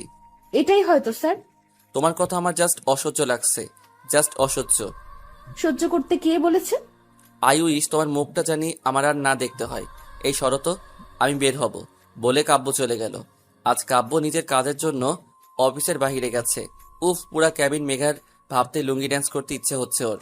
কিন্তু তার বলা কঠিন থেকে কঠিনময় কথা শোনার পর মনটা প্রচন্ড খারাপ হয়ে গেছে মেঘার। বাহিরের আকাশটা কালো হয়ে আসছে। ধীরে ধীরে মনে হয় ঝড় উঠবে। এই কয়েকদিন মেঘাকে কাব্য ড্রাইভ করে বাসায় পৌঁছে দিয়েছে। বাট আজ কাব্য নাই, সেই দিনের মতো আজও সিএনজি রিক্সা কিছুই পাচ্ছে না। মেঘা আজ বের হতেই এক্সট্রা লেট হয়েছে। অন্ধকার ঘনিয়ে আসছে, তারপর বৃষ্টি হবে বলে বোধ হচ্ছে। দূরের চায়ের দোকানে বসে আসিফ নামের ছেলেটি মেঘাকে লক্ষ্য করে যাচ্ছে। কেমন জানি ভয় হতে লাগলো মেঘা ফোনটা ব্যাগ থেকে বের করে হাঁটা শুরু করলো আর আকাশকে ফোন দিতে লাগলো। অদ্ভুত বিষয় কি জানেন, যখন আমাদের কারো প্রয়োজন হবে তখন তাকে পাবোই না, ফোনে তো আরও না। হয়তো তার ফোন বন্ধ আসবে, নয়তো ধরবে না। মেঘার সাথে তাই হচ্ছে। পিছু ফিরতেই মেঘা দেখলো আসিফ নামের ছেলেটি মেঘার পিছুই আসছে। তাকে দেখে দ্বিগুণ স্পিডে দৌড়াতে লাগলো মেঘা। শুধু একটা শব্দ এই মুহূর্তে মেঘার কানে আসছে, আর তা মেঘার হৃৎপিণ্ডের ধুকধুকানি শব্দ। চারিদিকটা কেমন জানি অন্ধকার হয়ে আসছে। কোনো কিছুই না দেখে পাগলের মতো দৌড় চলছিল মেঘা। ক্লান্ত হয়ে নিস্তেজ হয়ে পড়েছে মেঘা, সবকিছুই ঘোলাটে লাগছে। হুট করে সামনের গাড়ির হেডলাইটের আলো চোখে এসে পড়ায় আর কিছুই দেখতে পারল না মেঘা। রাস্তা ধরা লোকজনের ভিড় জমলো, কিন্তু কেন কিছুই আর মাথায় আসছে না মেঘার। রাত 9:30 মেঘার মার প্রেশারটা বেড়েছে। তিনি সোফায় গা এলিয়ে দিয়ে শুয়ে আছেন। আকাশ অস্থিরভাবে পায়চারি করছে আর বারবার মেঘার ফোনে ফোন দিয়ে চলেছে। প্রতিবারের মতো মেঘার ফোনটা অফ আসছে। বাহিরে প্রচুর বৃষ্টি হচ্ছে, এক ঝড় তুফানে এলোমেলো করে দিচ্ছে শান্ত শহরটাকে। আকাশ বসে না থেকে রেইনকোটটা পরে বাইকের চাবিটা নিয়ে যেতেই মেঘার মা বললেন, তোর বাবা 2 দিনের কাজে বাহিরে গেছে, তাকে বিষয়টা জানাবো? না মা, বাবাকে এখন কিছুই বলা ঠিক হবে না। আচ্ছা। আকাশ যেতেই আবার মেঘার মা বলে উঠল, হ্যাঁ রে, মেঘার কিছুই হবে না তো? ভয়ে আকাশের মুখটা চুপসে গেল। আপুর যদি কিছু হয় তার জন্য শুধু সে দায়ী থাকবে, এসব তার জন্য হচ্ছে। আকাশ আর কিছুই না বলে বেরিয়ে গেল। তুমুল বৃষ্টির মধ্যে মেঘাকে আকাশ অনেক জায়গায় খুঁজলো, কিন্তু না পেয়ে বাধ্য হয়ে কাব্যদের বাসায় গেল। 10:20 এই ঝড় বৃষ্টির রাতে কে আসতে পারে তা ভাবে বাড়ির কাজের লোকটা দরজাটা খুলে দিল। চুপ সে ভিজে গেছে আকাশ ভিতরে এসে বলল, কাব্য ভাইয়া বাসায় আছেন? অদ্ভুতভাবে তাকিয়ে আছে কাজের লোকটি, কোনো উত্তর দিচ্ছে না সে। এবার আকাশ চেঁচিয়ে বলল, কাব্য ভাইয়া বাসায় আছে? আকাশের চিৎকার শুনে নেহা নেমে এসে অবাক হয়ে গেল। এই বৃষ্টির রাতে সে এখানে? তুমি এখানে কি করছো? কাব্য ভাইয়া কই? কেন উপরে? আকাশ নেহার হাত ধরে উপরের দিকে নিয়ে গেল। নেহাকে আর কোনো কথা বলার সুযোগ দিল না। কাব্যর রুমের সামনে এসে নেহা অনেকক্ষণ ধরে ডেকে যাচ্ছে। কাব্যর কোনো সাড়া শব্দ পাচ্ছে না। অনেকক্ষণ পর কাব্য উঠে এসে বলল, কি হয়েছে নেহা? চোখ ডলতে ডলতে এসে দরজা খুলে দাঁড়ালো। আকাশকে দেখে কাব্য অনেকটা হতবাক হলো। এই ছেলেটা এত রাতে এখানে কি করছে? ভাইয়া, আপনি মেঘা আপুকে দেখেছিলেন? কেন, মেঘা বাসায় ফিরেনি? না ভাইয়া, এখনো না ফোনে পাওয়া যাচ্ছে না, সব জায়গায় খুঁজেছি, কোথাও নেই। কি বলছো কি তুমি? আজ আমি অফিসে ছিলাম না, কাজে বাহিরে গেছিলাম, সেখান থেকে সোজা বাসায় আসছি। তাহলে মেঘা? হলরুমের সোফায় মাথা নিচু করে বসে আছে আকাশ, পাশে দাঁড়িয়ে আছে নেহা। কাব্য বারবার মেঘার ফোনে ফোন দিচ্ছে, কিন্তু তা বন্ধ আসছে। কিছুক্ষণ পর আকাশের ফোনে ফোন এলো, মেঘার ফোন। আকাশ তাড়াহুড়ো করে ফোনটা ধরলো আর বলল, এই আপু, তুমি কই? কখন থেকে ফোন দিচ্ছি। সরি স্যার, আমি আপনার বোন নই। তো আপনি কে? আমার বোন কই? স্যার, আপনার বোনের অ্যাক্সিডেন্ট হয়েছে, সিটি হাসপাতালে আছে। এইটুকু শুনে আকাশের হাত থেকে ফোনটা পড়ে গেল। কাব্য এসে আকাশকে ধরলো, বলল, কি হয়েছে? আপুর অ্যাক্সিডেন্ট হয়েছে? কই আছে, কোন হসপিটালে? City hospital? কাব্য দৌড়ে গাড়ির চাবিটা নিয়ে বেরিয়ে পড়ল। কিভাবে জানি সে এত দৌড়ে চলছে সে জানে না। আজকের একটা কথা কাব্যর মনে হচ্ছে, আই উইশ তোমার মুখটা আর দেখতে না হয়। বারবার নিজের বলা কথাটা কানে বাজছে কাব্যর। বৃষ্টিধারা থাকে থামাতে পারছে না। সে জোরে জোরে ড্রাইভ করে চলেছে। সিটি হসপিটালে আসতেই সবাই অনেকটা অবাক হয়ে কাব্যর দিকে তাকিয়ে আছে। কাব্য 3/4 প্যান্ট পরে আছে, সাথে নীল টি শার্ট, পায়ে বাসায় পরা স্লিপার। কাব্য রিসেপশনে এগিয়ে যেয়ে বলল, Megha? Accident case sir. G. I am sorry sir. মানে? না না, আমি ইঞ্জেকশন দিব না, আপনি বোঝার চেষ্টা করুন। আমার কাছ থেকে এটা দূরে রাখুন, দূরে রাখুন বলছি। মেঘা রাগান্বিত হবে নার্সকে কথাটা বলছে। মেঘার একপাশে সাদা অ্যাপ্রন পরা মেয়ে দাঁড়িয়ে অনেক বিরক্ত হবে তাকে দেখছে, আর মেঘা অনর্গল কথা বলে যাচ্ছে নার্সের সাথে। দেখুন, এই যে এই সুইটা, বুঝতে পারছেন এটা শরীরে ঢুকে গেলে কি বিশ্রী অবস্থা হবে আপনি ভাবতে পারছেন? কাব্য অবাক হয়ে এসব দেখছে। কাব্যর সাথে আসা নার্স কাব্যকে উদ্দেশ্য করে বলে উঠল, স্যার, আমার ডক্টররা ক্লান্ত, প্লিজ আপনি কিছুই করুন, প্লিজ স্যার।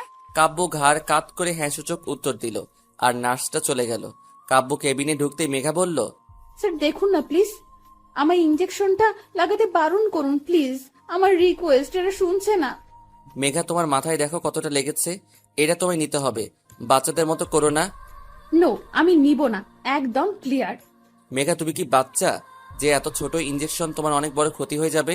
স্যার আপনি বুঝতে পারছেন না, এই ইঞ্জেকশনটা যখন আমার গায়ে লাগাবে তখন কতটা ব্যথা লাগবে আমার। OMG! মেঘা কিছুই হবে না, জাস্ট একটু লাগবে, একটু। না না না না না স্যার, না না, আমি লাগাবো না। এত হট্টগোলের মধ্যে কেবিনের দরজা খুলে ভিতরে ঢুকলেন ডক্টর আহাদ। তিনি কাব্যর কাঁধে হাত রাখতে কাব্য উঠে দাঁড়ালো মেঘার বেড সাইডে। তিনি বসে মুচকি এসে মেঘাকে বললেন, আপনি চকলেট পছন্দ করেন? হ্যাঁ ডক্টর, খুবই। আপনার জন্য আমার কাছে চকলেট আছে। বাঁ পকেট থেকে আহাদ চকলেট বের করে মেঘার দিকে বাড়িয়ে দিল। মেঘা চকলেট খাচ্ছে। আহাদ হাসি মুখে মেঘাকে জিজ্ঞেস করলো, আচ্ছা, আপনার নামটা তো জানাই হলো না। ও ডক্টর, আমার নাম মেঘা রহমান, আপনার? আমি ডক্টর আহাদ। আচ্ছা মিস মেঘা, আপনি কি রেসার? না তো। তাহলে আপনি রাস্তার মধ্যে দৌড় দিচ্ছিলেন কেন?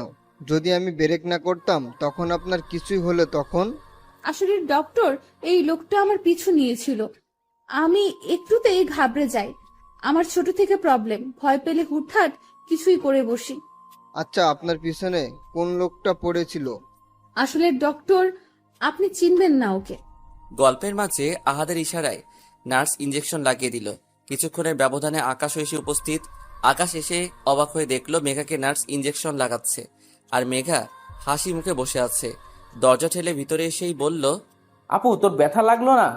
ব্যথা লাগবে কেন? ইনজেকশন লাগলে তো তোমার মহা ব্যথা অনুভব হয়। তাহলে কি তাহলে তাহলে করছিস আকাশ? নার্সগুলো মুখ টিপে হাসতে হাসতে বেরিয়ে গেল। ভ্রু কুচকে বলতে লাগলো, এই কি হলো, সবাই হাসতে হাসতে বের হয়ে গেল কেন? আপু তুমি ঠিক আছো তো? ওহ কেমন, আকাশ ও মেঘা ওর খারাপ থাকার কথা না, কিন্তু ওর জন্য আর বাকি সবাই খারাপ থাকবে ওকে? দেখুন স্যার, আপনি আমায় এভাবে বলতে পারেন না। আমি তোমায় বলিনি মেঘা। কিন্তু কথাটা তো আমার জন্য ছিল স্যার। ওয়াও, তুমি বুঝতে পেরেছো তাহলে? তোমার মতো বাচ্চা কাচ্চা মানুষ আবার কথা বুঝে? আমি মোটেও বাচ্চা নই। শাট আপ মেঘা, এটা একটা হসপিটাল, ঝগড়া করার প্লেস না। কিন্তু আপনি। Shut up. কাব্যর কথায় মুখ ফুলিয়ে বসে থাকলো মেঘা। কাব্য ডক্টর আহাদের সাথে হ্যান্ডশেক করতে করতে বলল, হ্যালো ডক্টর, আমি আয়ান মাহমুদ, কাব্য চৌধুরী। হ্যালো, আমি মাসুদ রায়হান আহমেদ। ডক্টর আপনাকে মেনি মেনি থ্যাঙ্কস। আরে আপনি আমার লজ্জা দিচ্ছেন এখন মিস্টার চৌধুরী, এটা তো আমার কর্তব্য। আচ্ছা, আমরা কি মেঘাকে বাসায় নিয়ে যেতে পারি? জি অবশ্যই, উনি বাসায় থাকলে তাড়াতাড়ি সুস্থ হয়ে যাবেন, আর ওনার দিকে খেয়াল রাখবেন। এভাবে রাস্তাঘাটে দৌড়াদৌড়ি করলে বড় অ্যাক্সিডেন্ট হয়ে যেতে পারে। জি ডক্টর, এরপর আমরা ফুল খেয়াল রাখবো। এবার আমরা আসি। মিস্টার চৌধুরী, আমার মনে হচ্ছে আপনার একটু বেশি তাড়া আছে। যাই হোক, রিসেপশনে গিয়ে ফর্মটা পূরণ করে দিয়ে আসুন, তারপরে পেশেন্টকে নিয়ে যান। কাব্য আকাশকে উদ্দেশ্য করে বলল, তুমি ফর্মালিটিগুলো পূরণ করে আসো, আমি মেঘাকে নিয়ে বের হচ্ছি। আকাশ চলে গেল। ডক্টর মেঘার দিকে এগিয়ে এসে বলল, তো মিস মেঘা, আমাদের আর দেখা হচ্ছে না তাহলে? তা কেন ডাক্তার, আপনি আমার জীবন বাঁচিয়েছেন, আপনার সাথে তো ফ্রেন্ডশিপ করা যায়। জি, আপনি চাইলে অবশ্যই করণীয় এটা। কাব্যর আহাতকে পছন্দ হচ্ছে না, তার মতো সে নিত্যন্ত গায়ে পড়া ছেলে, তার মধ্যে এই কথাগুলো আরো ভালো লাগছে না। কাব্য এগিয়ে এসে বলল, মেঘা উঠো উঠো, আমাদের যেতে হবে। মেঘা অবাক হয়ে বলল, হ্যাঁ স্যার আমি উঠছি তো। উফ, আন্টি টেনশন করছে, তুমি বুঝতে পারছো না, এখনই যেতে হবে। মেঘা ডক্টরকে আরো কিছুই বলতে যাবে, তখন কাব্য মেঘাকে থামিয়ে দিয়ে বলল, ডক্টর আপনার সাথে আমরা অন্য সময় মিট করব, এখন তো আমাদের আসতে হচ্ছে, সরি ডক্টর। মেঘা তুমি এখনো বসে, চলো চলো। কাব্য মেঘাকে নিয়ে বেরিয়ে গেল। আহাদ মেঘার যাওয়ার পানে তাকিয়ে আছে। অদ্ভুতভাবে মেয়েটা তার ভালো লেগে গেছে। কাব্য মেঘাদের ড্রয়িং রুমে সোফায় বসে, তার অদ্ভুত লাগছে। পরনে 3/4 প্যান্ট, সাথে টি শার্ট। মেঘার মা কাব্যকে বলতে লাগলো, তুমি না থাকলে কি যে হতো বাবা।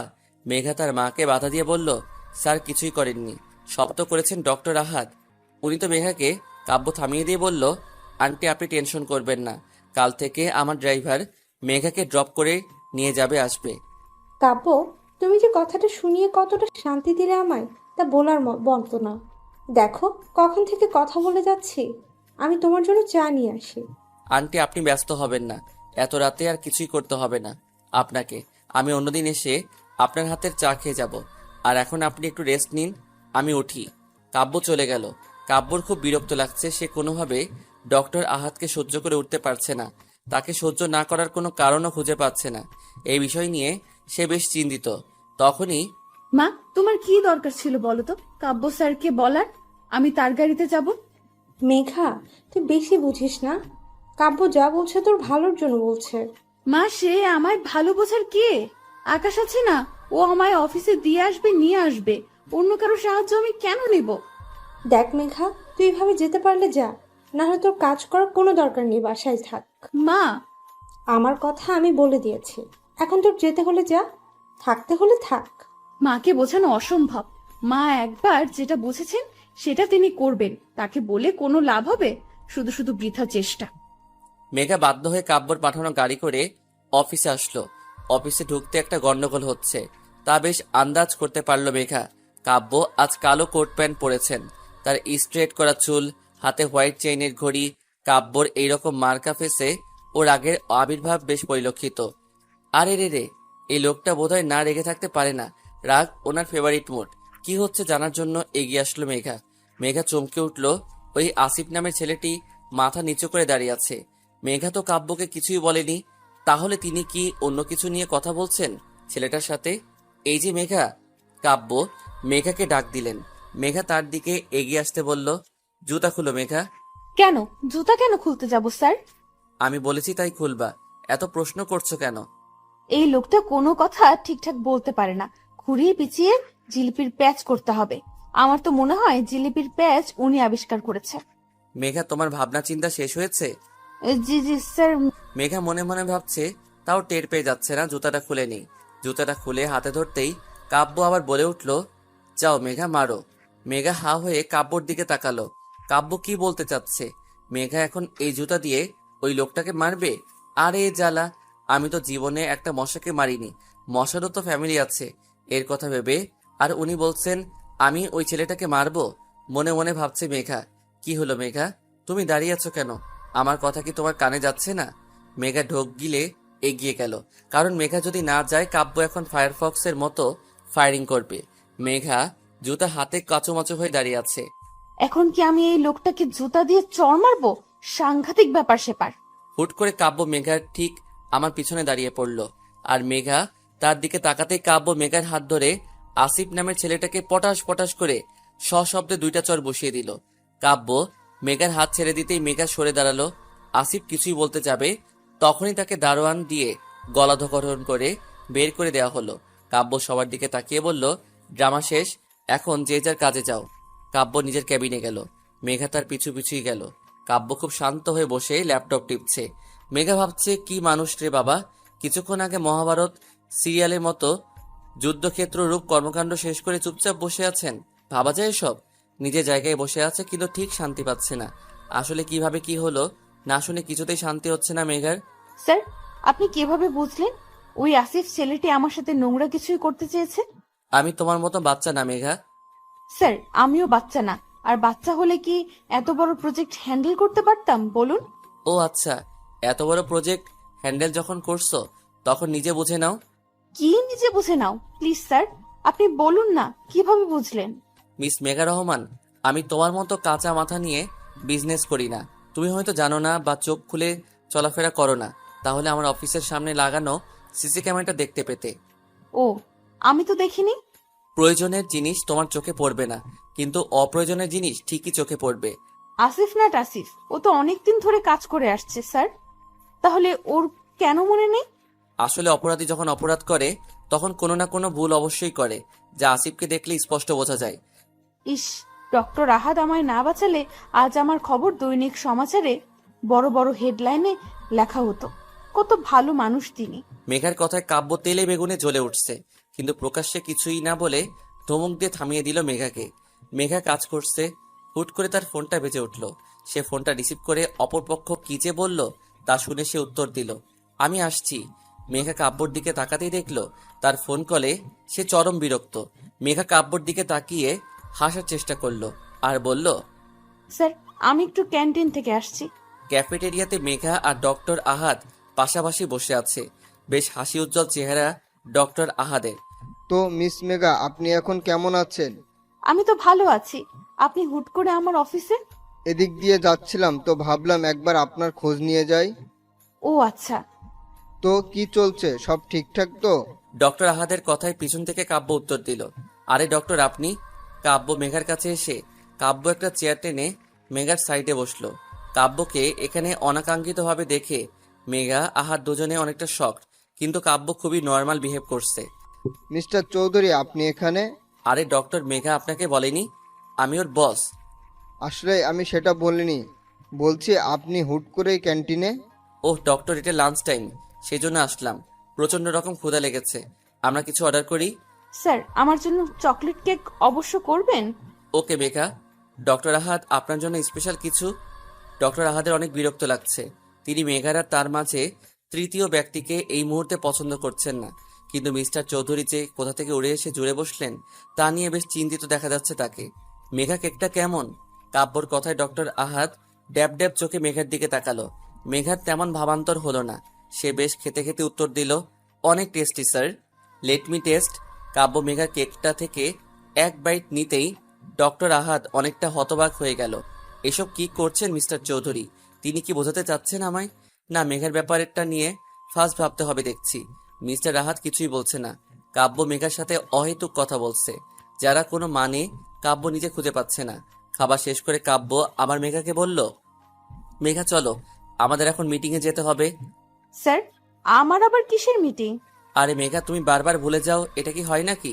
চলো ফার্স্ট। মেঘা কাব্যর কথার কিছুই বুঝছে না। সে ডক্টর আহাদকে বলল, সরি মিস্টার রাহাত, আজ আমি একটু ব্যস্ত। আমরা অন্য কোনো একদিন দেখা করে নিই। ওকে মেঘা, কোনো সমস্যা নেই। কাব্য মেঘাকে নিজের সাথে করে নিয়ে গেল। ব্যাপারটা মিস্টার আহাদের তেমন সুবিধার ঠেকল না। তিনি সন্দেহ দৃষ্টিতে বারবার কাব্যর দিকে তাকাচ্ছেন। আহাদ গম্ভীরভাবে কিছুই ভাবতে বসে গেল। কাব্য ড্রাইভ করছে, তার পাশের সিটে মেঘা বসে আছে। মেঘার কৌতূহলের দৃষ্টি নিয়ে কাব্যর দিকে তাকিয়ে আছে। স্যার আপনার কি হয়েছে বলুন তো? কই কিছুই না তো। কিছু তো হয়েছে স্যার। আপনি ডক্টর রাহাদের সামনে এটা দেখানোর চেষ্টা করলেন কেন যে আপনি আর আমি এত ক্লোজ? আরে মেঘা, আমাদের কোম্পানির একটা রিপিটেশন আছে না?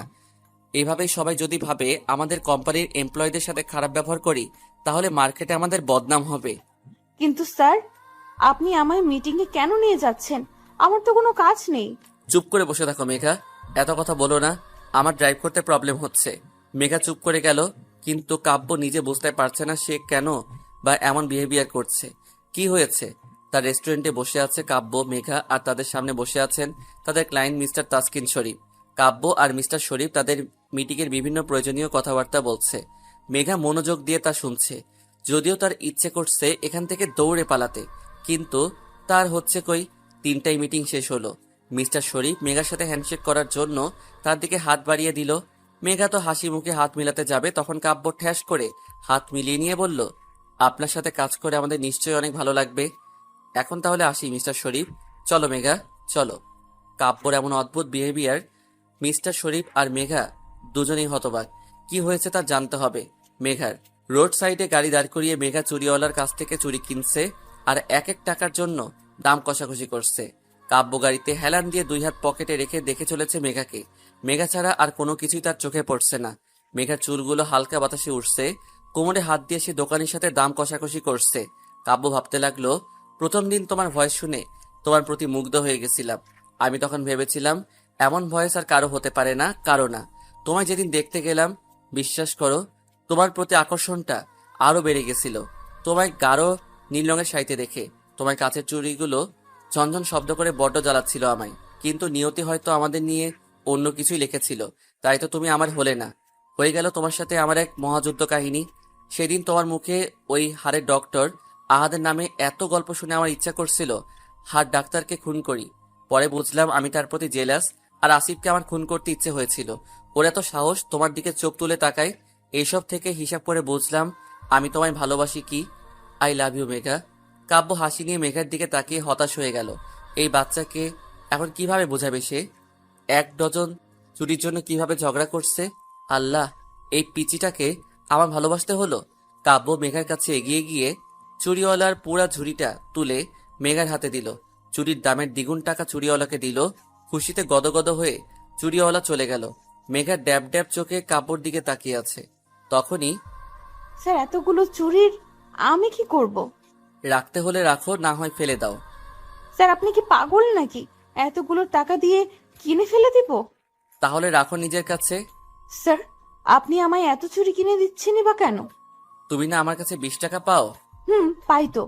কেন স্যার, ওই টাকা তো কি এখন আমায় দেবেন?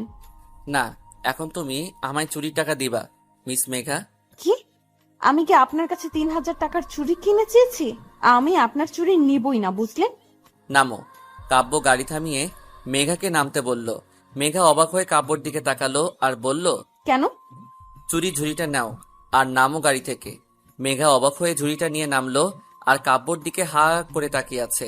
মিস মেঘা, এখন তুমি ভাবো আমার 3000 টাকা কিভাবে দিবে? ডেভিল মার্কা হাসি দিয়ে কাব্য গাড়ি নিয়ে মেঘার সামনে শো করে চলে গেল। কি হলো এটা বোঝার জন্য মেঘা চারদিকে তাকাতে দেখলো এ কি, কাব্য মেঘাকে ওর বাসার সামনে নামিয়ে দিয়ে এত সহজে ঝুড়ি ধরিয়ে দিয়ে চলে গেল। আর মেঘা বোকার মতো বকবক করে আস্তে আস্তে বাহিরের দিকে খেয়াল করলো না।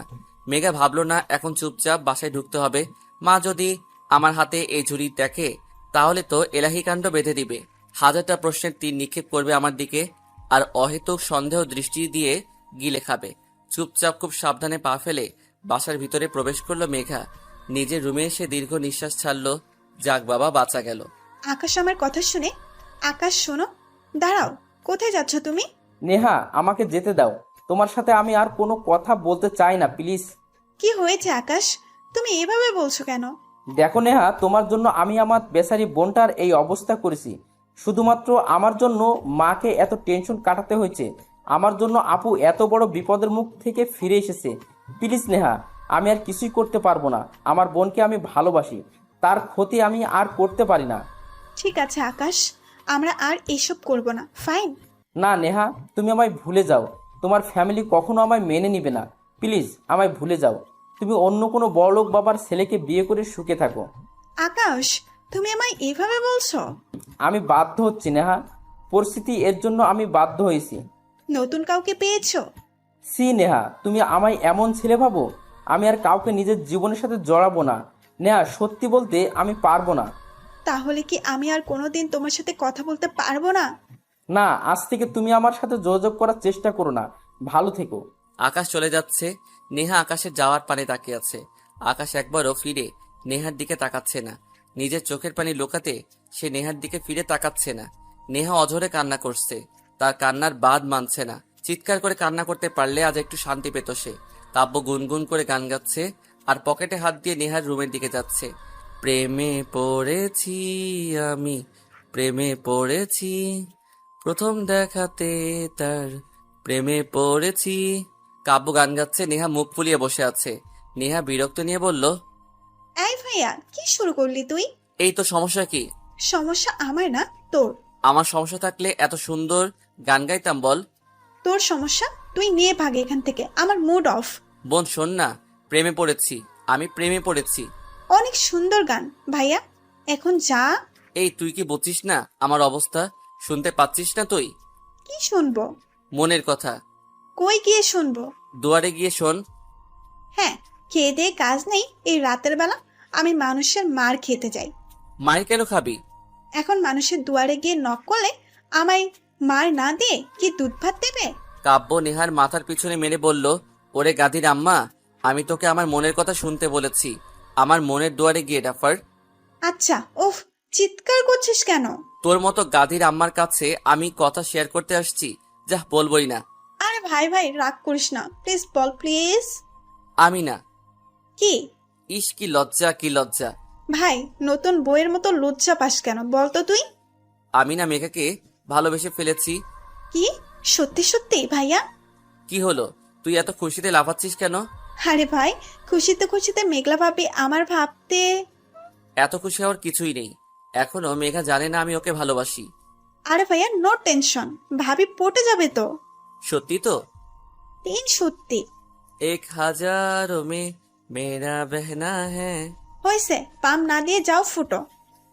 কাব্য আবার গান গাইতে গাইতে চলে গেল। প্রেমে পড়েছি আমি, প্রেমে পড়েছি, প্রথম দেখাতে তার প্রেমে পড়েছি, প্রেমে পড়েছি আমি, প্রেমে পড়েছি, প্রেমে পড়েছি, সে যে রূপে অপরূপা অনন্যা, পৃথিবীতে নাই তার কোনো তুলনা, প্রেমে পড়েছি আমি, প্রেমে পড়েছি। কাব্য যেতেই নেহা খুশিতে আকাশকে ফোন দিল। আকাশ ফোন তুলে বলল, আমি তোমায় মানা করছি না নেহা, আমায় ফোন দিতে প্লিজ। আমি তোমার কোনো কথা শুনতে চাই না, প্লিজ আমায় ছেড়ে দাও প্লিজ। নেহাকে কিছুই বলার সুযোগ না দিয়ে আকাশ ফোনটা কেটে দিল। শালা তোকে কাল ভার্সিটিতে দেখাচ্ছি। নেহার আগে ফোনটা রেখে ঘুমাতে চলে গেল। ঘড়ির কাঁটায় 12টা বেজে 10 মিনিট। বালিশের নিচে থাকা ফোনটা চিৎকার করে বেজে উঠছে। দুইটা জিনিস মানুষের শান্তি হারাম করতে পারে, এক মাঝরাতে কারো আগমন, আর দুই এই মাঝরাতের ফোন। মেঘা চোখ ডলতে ডলতে ফোনটা তুলল। অপর পাশ থেকে একজন প্রায় চিৎকার করে বলল, এত টাইম লাগে কেন ফোন ধরতে? ও তুমি কি ঘুমাচ্ছিলে? মেজাজটা 99 সেলসিয়াস মাত্রায় বেড়ে গেল মেঘার। কি বলে, রাত 12টায় ফোন দিয়ে বলে ঘুমাচ্ছ? বিরক্ত মাখা কণ্ঠে বলল, না তো, আমি তো ডান্স করছিলাম। এত রাতে তুমি ডান্স কেন করছো মেঘা? আমার ইচ্ছা, আপনার কি? আপনি কে? আমি কে? মেঘা মাথাটা গরম করো না তো। আপনার মাথা গরম হলে আমার কি? মেঘা বাড়াবাড়ি হচ্ছে কিন্তু। আমি বাড়াবাড়ি করছি, তাতে আপনার কি? মেঘা এর ফল কিন্তু তোমাকে ভোগ করতে হবে। আমায় ফল ভুগতে হবে, তাতে আপনার কি? মেঘা আমি রেখে গেলে কিন্তু যা ইচ্ছা তাই করব। আপনি যা ইচ্ছা হয় তাই করুন, তাতে আমার কি? ঠিক আছে, ওয়েট অ্যান্ড ওয়াচ বলে কাব্য ফোনটা কেটে দিল। মেঘা আবার ঘুমে তলিয়ে গেল। 1 মিনিট লাগে না তার ঘুমাতে, একদম ঘুম পড়ি। তারপরে ঘুমের মধ্যে অনেকক্ষণ থেকে বুঝতে পারছে মেঘা কিছু একটা ওকে স্পর্শ করছে, কিন্তু চোখ খুলে দেখার সময় কই। মেঘারও তো ঘুমে ব্যস্ত, মহাব্যস্ত। স্পষ্ট কারো ঠোঁটের ছোঁয়া নিজের কপালে অনুভব করলো মেঘা। তার ছোঁয়ায় পুরো শরীরটা হিম ঠান্ডা হয়ে গেল। মুহূর্তেই মেঘার ঘুম ছুটে পালালো। দেখলো এক ছায়ামূর্তি ঠিক ওর পাশে বসে আছে। ছায়ামূর্তি বললে ভুল হবে, ছায়া মানব ওর দিকে এগিয়ে আসছে। মেঘা জোরে চিৎকার দিতে যাবে, তখনই খপ করে মেঘার মুখে হাত দিয়ে চেপে ধরলো। নাইট লাইটের আলোয় মানুষটার মুখ দেখে দ্বিগুণ ভোল্টেজে শক খেলো মেঘা। এমা, এ তো কাব্য স্যার। এত রাতে আমার বাসায় কি করছেন? কেউ দেখলে কি ভাববে আমায়? কাব্য মেঘার মুখ খুব শক্ত করে চেপে ধরে মেঘার পাশে শুয়ে মেঘার দিকে মিটমিট করে হেসে চলেছে। কাব্য মেঘাকে ছেড়ে দিতেই স্যার, আপনি এখানে কি করছেন? মেঘার দিকে দ্বিগুণ ফিসফিস করে বলল, আমার যা ইচ্ছে হয় করতে বললা, আর এখন ইচ্ছে হয়েছে তাই এখানে আসছি। কি? আপনি এত রাতে আমার রুমে আসবেন? কেউ দেখলে কি ভাববে? সেটা তোমার সমস্যা, তাতে আমার কি? দেখুন স্যার, আমার ভুল হয়েছে, আপনার সাথে লাগা উচিত হয়নি। আপনি ইগো বজায় রাখার জন্য সব করতে রাজি। এখন আমি যাব না, এখানেই থাকবো। কি? স্যার প্লিজ প্লিজ, আপনি যান প্লিজ। তুমি কি আমার বউ না গার্লফ্রেন্ড যে আমি তোমার কথা শুনবো? আপনি যদি ভালো ভালো না যান তো তো কি করবা শুনি? আমি চেঁচিয়ে সবাইকে ডাকবো আর বলবো আপনি আমার রুমে জোর করে ঢুকে এসেছেন। আমি বলবো তুমি আমায় ফোন করে আসতে বলেছো। আমার ফোন লিস্টটা দেখিয়ে দিব। আল্লাহ, কোন বিপদে ফেললে আমায়। আচ্ছা স্যার, আপনি যা বলবেন আমি তাই করব। কাব্য পা দোলাচ্ছিল। মেঘার কথায় রীতিমতো খুব উৎসাহের সঙ্গে এগিয়ে এসে বলল, যা বলবো তাই করবা? হ্যাঁ স্যার, তাই করব, বলেন। মেঘা কাব্যর হাত ধরে টেনে তুলল আর প্রায় ধাক্কাধাক্কি করে বেলকনিতে নিয়ে গেল। স্যার এখন আপনি যান প্লিজ স্যার। এমন ধাক্কা দিয়ে বের করছো কেন? ভালোবেসে তো বলতে পারো নাকি? মুখটা বাংলার পাঁচ করে বলল কথাটা। স্যার আপনি প্লিজ যান তো।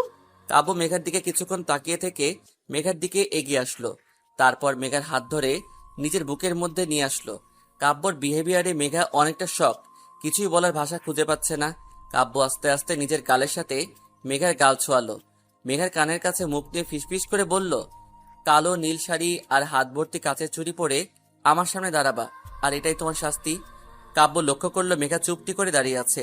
মেঘাকে ছেড়ে দিয়ে কাব্য ডেভিল টাইপের হাসি দিয়ে যেখান থেকে এসেছিল সেখান দিয়ে চলে গেল। মেঘা ঘরে এসে হাঁপ ছেড়ে বাঁচল।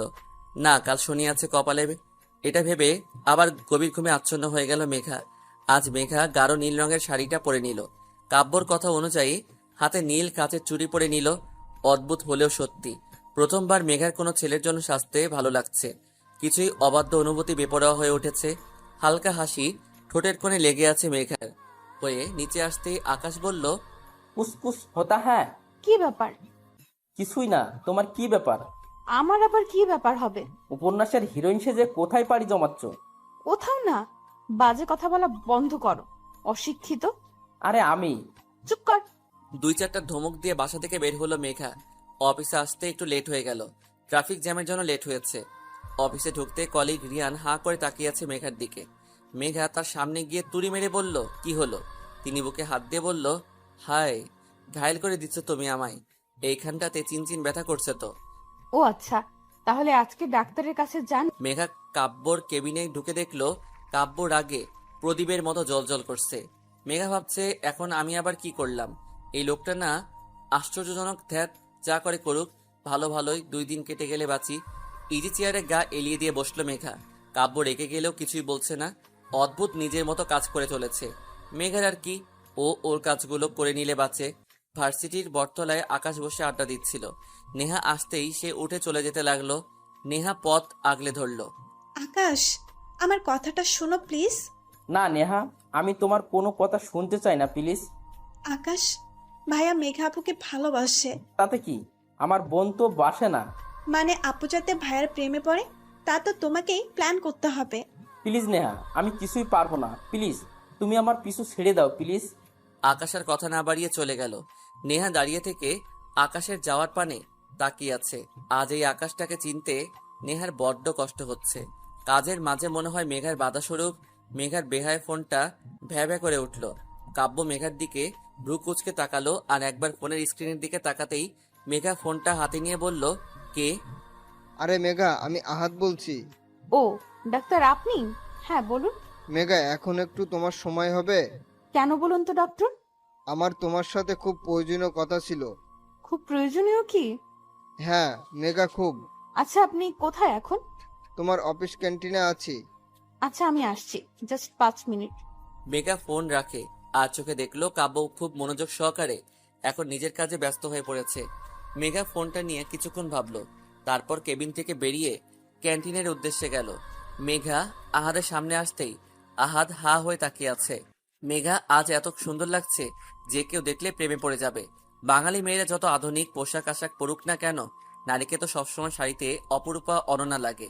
মেঘা আহাদের সামনের চেয়ারে বসে পড়ল। বলুন ডক্টর, আমায় কেন ডেকেছেন? কিছু না। কিছুই না মানে? ফোনে বললেন আপনার অনেক প্রয়োজনীয় কথা আছে, এখনই বলতে হবে আপনাকে। তাই তো আমি কাজ ফেলে আপনার কাছে আসলাম। আমার জন্য এসো। হ্যাঁ, আপনার জন্য। মেঘা, তোমায় আজ অনেক সুন্দর লাগছে, যা বর্ণনা করার ভাষা পাচ্ছি না। ধন্যবাদ ডক্টর। আসলে মেঘা, আমার না একটা সমস্যা হচ্ছে।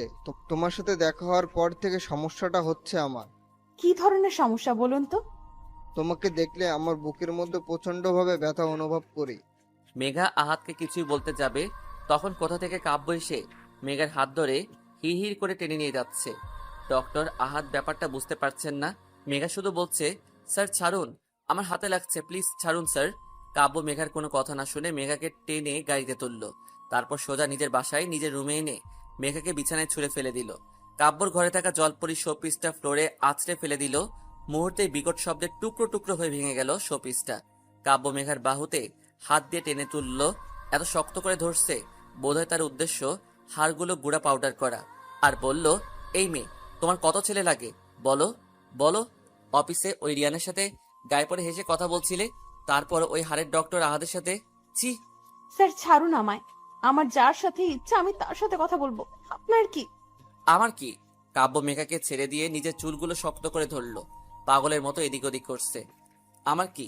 ওকে মেঘা, তুমি দেখো আমার কি, বলে কাব্য চলে গেল। দরজাটা পিছন থেকে লক করে দিয়ে গেল। মেঘা দরজা খটখট করছে আর বলছে, স্যার দরজা খুলুন প্লিজ স্যার। তখনই অনেকক্ষণ থেকে একটা বদ্ধ রুমে বসে আছে মেঘা। মেঘাকে কেন এভাবে তুলে আনলো সেটা একমাত্র কাব্যই জানে। কি চলছে ওর মাথায় তাও বোঝা অনেক মুশকিল মেঘার। মেঘা ভাবছে, আমায় এমনভাবে তুলে আনলো, জানি আমি তার বাপদাদা রেখে যাওয়া সম্পত্তি। ওনার ব্যবহার অনেক অদ্ভুত ঠেকছে, কিসের জন্য তা বোঝা মুশকিল, নেহি নামুনকিন। হ্যাঁ, এখন আমি কি করি? আমার ফোনটা তো ক্যাফেটেরিয়ায় ফেলে এসেছি। ইস, কাজের সময় কোনো কিছুই আমি হাতের কাছে পাই না। এখন ইচ্ছে করছে বেলকনি থেকে লাফিয়ে পড়ি। লাফিয়ে পড়ার পর আমার ঠিক কতটা ব্যথা লাগবে তা যদি আগে থেকে জানতে পারতাম তাহলে লাফ দিয়ে দেখা যেত। হাজারো চিন্তাভাবনা নিয়ে অস্থিরতা সময় কাটছে মেঘার। পাক্কা 2 ঘন্টা পর দরজা খোলার শব্দ পেয়ে প্রায় দৌড়ে দরজার কাছে গিয়ে দাঁড়াতেই মেঘা অবাক হয়ে থমকে দাঁড়ালো।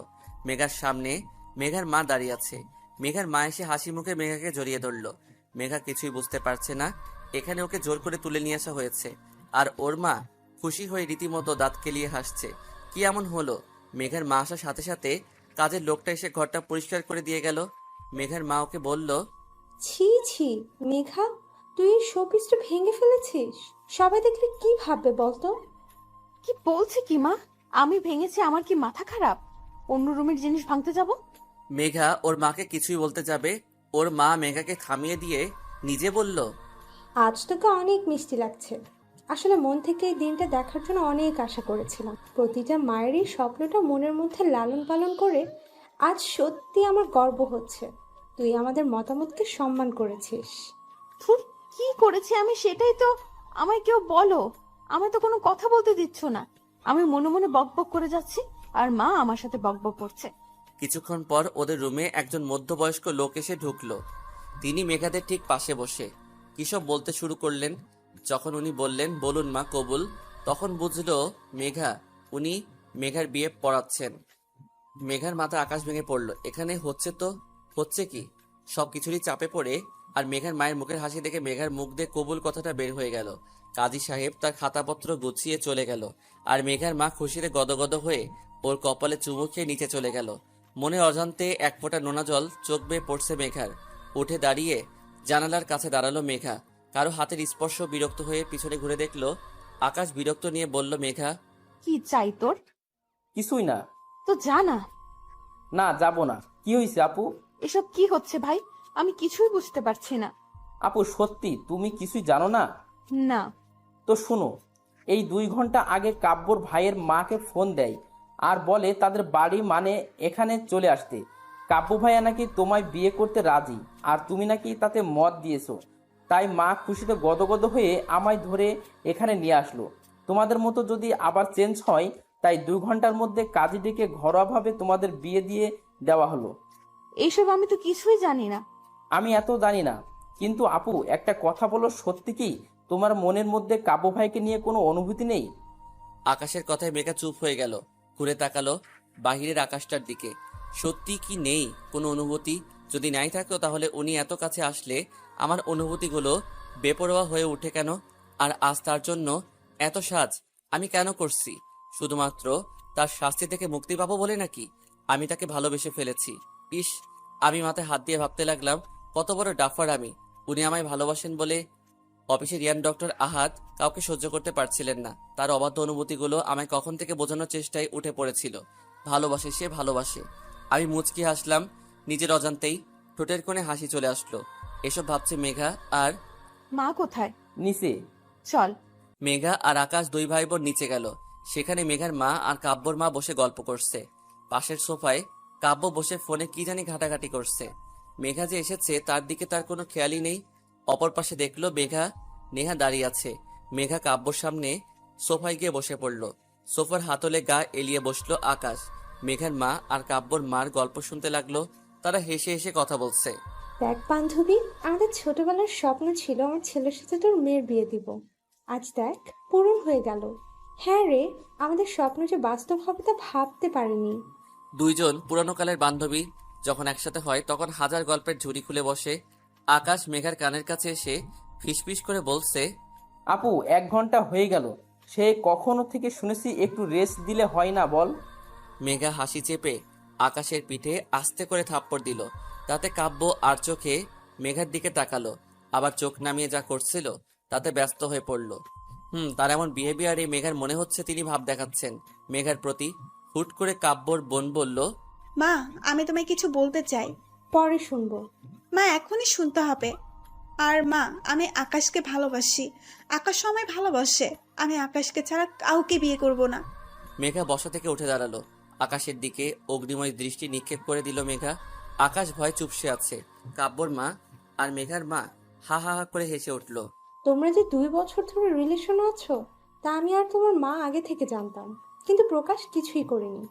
দেখো মা, আমার ছেলের তো এখনো নিজের পায়ে দাঁড়াতে কিছুই সময়ের প্রয়োজন। তাই এই বিষয় নিয়ে আমরা তেমন ভাবিনি। সময় আসলে গুরুত্ব দিয়ে দেখবো ভেবেছিলাম। আর আমি কিন্তু আগে থেকে মেঘাকে বাড়ির বউ করার প্ল্যান করেছিলাম। নেহা, সেটা তুই আর আকাশ শুধু হেল্প করেছিস। নেহা লজ্জায় মাথা নিচু করে দাঁড়িয়ে আছে, আর মেঘা আকাশের দিকে তাকিয়ে মনে মনে বলছে, ওরে মির্জাফর, তাহলে তুই তোর কি করে বাসায় গেলে বুঝবি। আকাশ কিছুই বলছে না, কাঁচুমচু হয়ে দাঁড়িয়ে আছে। মেঘা ওর মাকে বলল, মা এখন বাসায় যাওয়া যাক। মেঘার কথায় মেঘার মা কাব্যর মা কাব্য এমনভাবে তাকালো জানি মেঘা কি না কি বলে দিয়েছে। মা, আমার একটু মানিয়ে নিতে সময় লাগবে, যদি সেই সময়টা তোমরা আমায় দিতে। তুমি তো জানো মা, এই 19 বছরে আমি কখনো কোথাও গিয়ে এক রাত থাকিনি, তাহলে এখন কিভাবে ভাবতে পারছো? মা, তুমি নেও, যত সময় নিবা নেও, আস্তে আস্তে তুমি সব গুছিয়ে নিতে পারবা। ওকে মেঘা, যতদিন ইচ্ছা তুমি সময় নাও, আমার কোনো সমস্যা নেই, আর কোনো তাড়াহুড়া নেই বলে কাব্য ফোনটা কানে নিয়ে কারোর সাথে কথা বলতে বলতে চলে গেল। মেঘা তার ব্যবহারে কেন জানি অনেক কষ্ট পেল। কেন পেল, কিসের জন্য পেল, তাও জানে না। 1 মিনিট না দাঁড়িয়ে একরাশ অভিমান নিয়ে বাসায় চলে আসলো মেঘা। মেঘার সামনে আকাশ চুপচাপ বসে আছে, ওর মুখ থেকে কোনো কথা বের হচ্ছে না। তুই তো মির্জাফর পদবী কি ফেল করলি? তোর কি শাস্তি হওয়া উচিত? আপু, আমি তো প্রেম করেছি, চুরি তো করিনি বল। বাবা, কি আর শাহিরি! হ্যাঁ বাচ্চা ছেলেকে এভাবে ভয় দেখাচ্ছিস কেন? ভাই, তুই বাচ্চা। তো সব লোক রাজি তো কেয়া করেগা কাজী। এই আগে ফাইনাল পরীক্ষাটা দে, ফেল করলে বাসা থেকে বের করে দিবেই, সাথে নেহা। ফুর! ইস, আমি নেহার সাথে অনেক বাজে বিহেভ করছি, ওর কাছে সরি বলতে হবে। আকাশ ফোনটা হাতেই নিজের রুমে চলে গেল। নেহা ফোন ধরে বিরক্ত কণ্ঠে বলল, কি হয়েছে বলো? নেহা, আমায় ক্ষমা করে দাও প্লিজ। নেহা প্লিজ। না, আমি তোমায় ক্ষমা করে দেব না। কিসের জন্য দেব? তুমি তো আমায় ভালোবাসো না। আমি তোমায় ভালোবাসি তো। না, বাসো না, তাই আমাদের মাঝে আর কিছুই হবে না। আচ্ছা, আমায় বর্ষা তোমার ডিপার্টমেন্টের মেয়েটাকে ফ্রেন্ড রিকোয়েস্ট দিয়েছে ভাবছি। এই সোজা ব্লক করব। তুই শুধু অন্য মেয়ের দিকে তাকালে না, তোর অবস্থা আমি খারাপ করে দিব। আমি তোমাকে অনেক ভালোবাসি নেহা। আমিও। রাতের খাবার খেয়ে যে যার রুমে চলে গেছে। মেঘাও নিজের রুমে শুয়ে আছে, কিন্তু একটু শান্তি পাচ্ছে না। মনে হচ্ছে অন্য কোথাও গিয়ে ঘুমাতে, কিন্তু কোথায়? ফোনটা হাতে নিয়ে চেক করলো, নো মেসেজ, নো কল। মনটা দ্বিগুণ খারাপ হয়ে গেল মেঘার। মেঘা ফোনটা হাতে নিয়ে কাব্যর মেসেজ কলের জন্য অপেক্ষা করছে।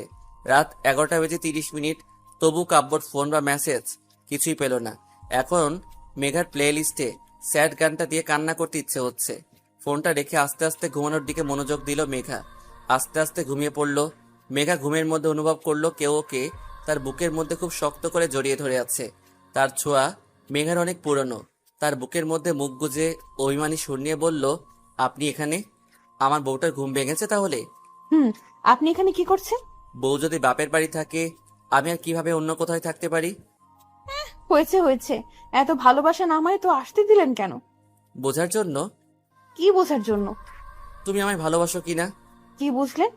অনেক ভালোবাসো তুমি আমায়। ছাইবাসি। সত্যি? আচ্ছা, আমি এখনই চলে যাচ্ছি। কোথায় যাবেন? বাসায়। তুমি তো আমায় ভালোবাসো না। মেঘা কাব্যকে আরো শক্ত করে জড়িয়ে ধরলো। না, আপনি কোথাও যাবেন না। কেন? আমার সাথে থাকবেন তাই। কাব্য মেঘাকে আরো শক্ত করে নিজের সাথে মিশিয়ে নিল। হুট করে মেঘা কাব্যর বুক থেকে উঠে বলল, এখন আপনি আমার 20 টাকাটা দিয়ে দিবেন? না, দিব না। কেন? এই 20 টাকার জন্য তুমি আমার বউ হতে এত লেট করলা? আর এর মাঝে ওই হাড়ের ডক্টর ঢুকে যাচ্ছিল। আহার, অনেক কিউট কিন্তু। এত কিউট তার কাছে যাও। মেঘা পিছন থেকে জড়িয়ে ধরে কাব্যকে। আমার বর অনেক বেশি কিউট। হইছে, আর বলতে হবে না।